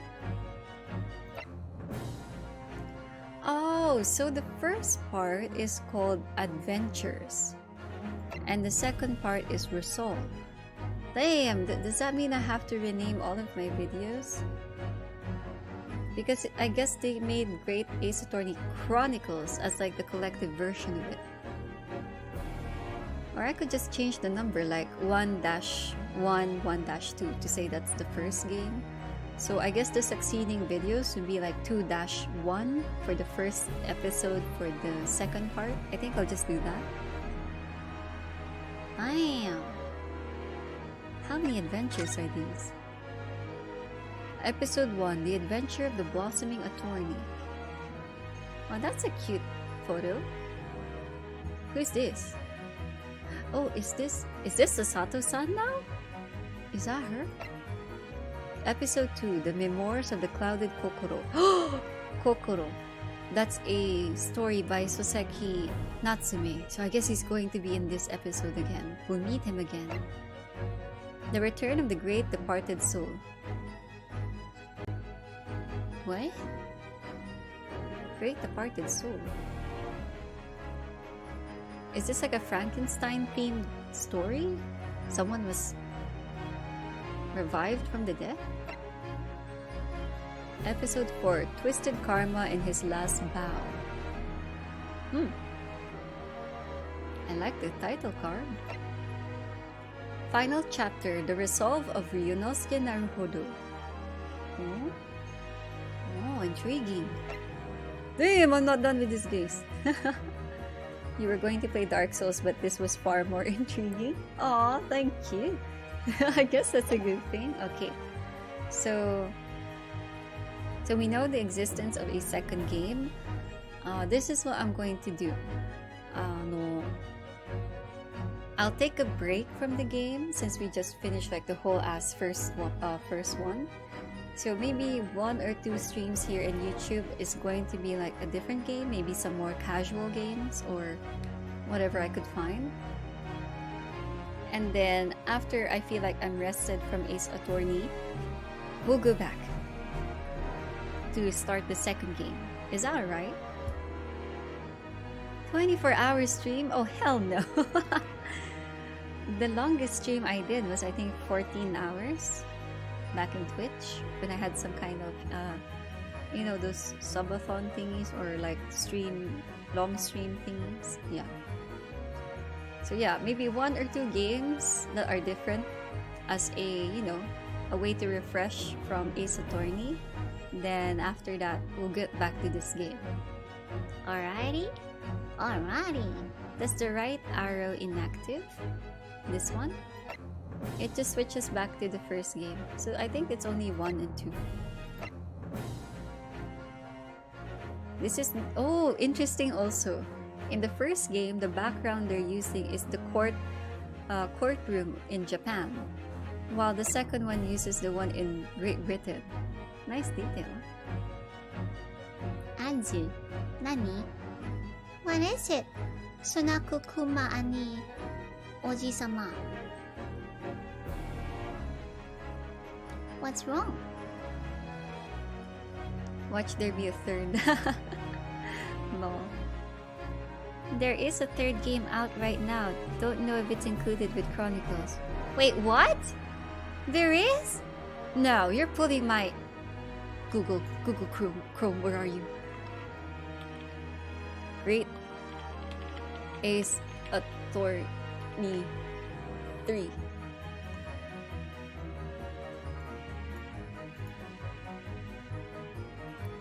You son of a bear! There's no third game. Is there? I hope not. Is there? I hope not. Revival. Is this a thing? Oh! There is a third game! Oh! Great Ace Attorney 3 Revival is the 13th installment in the Ace Attorney series of text-adventure games, as well as the 3rd installment in the Great Ace Attorney spin-off series. Originally released for the Nintendo Switch in winter 2022. Wow, I have a Nintendo Switch. It is a direct sequel to the Great Ace Attorney 2 Resolve, with 2 cases being prequels to the first installment in the series. It is published by Capcom. Is it available worldwide? Yeah, last year, March 12th! Oh, my poor soul. I have a third game to go through. Well, I like the franchise itself, so I guess it's not too big of a problem for me. But I'm just shocked there's a third game. Nani kore? Sunaku, why have you put me into this? You would never lie to me? Is that a lie or is that truth? Will you ever lie to me? Sonaku kuma ani oji-sama? Oh my god, there's a third game on the Switch. Okay. Good thing I have a Switch. Damn. Okay. Did we win? Yeah, we won. You're going to jail, Exmoto. We won because Gina is saved. Kind of. Well, she did have some felonies crimes to atone for, but nothing serious compared to manslaughter. And you're the bargaining chip. You go to jail, Exmoto. You swear on your father's ashes? Okay, dokie. I trust you, Sonaku kuma ani oji-sama. I guess I shall attempt to tune in when able. Wow, thank you, Gilbert. No problemos. Usually I'm here on YouTube on Sundays at 10 p.m. GMT plus 8. But sometimes I would stream on other days also, so it depends. But the regular schedule is every Sunday at 10 p.m. GMT plus 8. If you enjoyed time being with us, or you would like to give some support, just punch that like button. And then poke the subscribe button, and then headbutt the notification bell. Alright. So for those who are new, or those who have forgotten due to old age, I'm usually in Twitch on Wednesdays, 10 p.m. GMT plus 8. And I'm over here in YouTube every Sunday, 10 p.m. GMT plus 8. But again, keep notifications on or follow my social media accounts on Twitter, Facebook, or check the community posts here in YouTube so that you would know my stream schedule, né? Or if I suddenly just feel like streaming out of nowhere. Alright. Give the apricot to all the love and support. Hi, arigatou gozaimashita. Hi, thank you very much. Yes, maraming salamat sa lahat. Eto, spread the word of the apricot. My packages must reach the world, and soon it shall conquer everything. I'll send the package every day. Joke. I cannot stream every day, that's too much. Speaking of Twitch, when more Monhan? Sunaku, next week I'm free, for sure. Are you okay on next week, Wednesday? I can make it earlier so that I can sleep earlier also. So that it's also not too late for you. I could put it sometime around my afternoon, so I think that would be your... It's either your morning or nighttime, if that's okay with you. But if you prefer like at my nighttime, which would be your morning, let me know. Ne? Alright. Now thank you Zidi for putting my socials there. Alright. You're available all day, every day, indefinitely. Alright. I'll message you on a final time for Wednesday within tomorrow. Wednesday next week, ne? Hi. Not this incoming Wednesday. Alright. I'll also try to level up some more so I'm not the weakest. Alright. So, you're used to playing with others on the other side of the world? Oh, okay. Oh. I think it's IGIARI. Is it IGIARI that you play with often from Indonesia? I'm not sure, I could be wrong. Yeah, have a nice day too, Gilbert. Thank you very much, and I guess fate has led us together. Or accidents happen, right? You have a nice day too. Alright, so thank you very much for passing by or staying in my stream. Otsu Anzu! If you know my outro, do it with me. If you don't, listen well so we can do it together next time. Muyu! I remember Muyu. Yeah, I still remember Muyu. Alright. Okay, are you guys ready? And as always,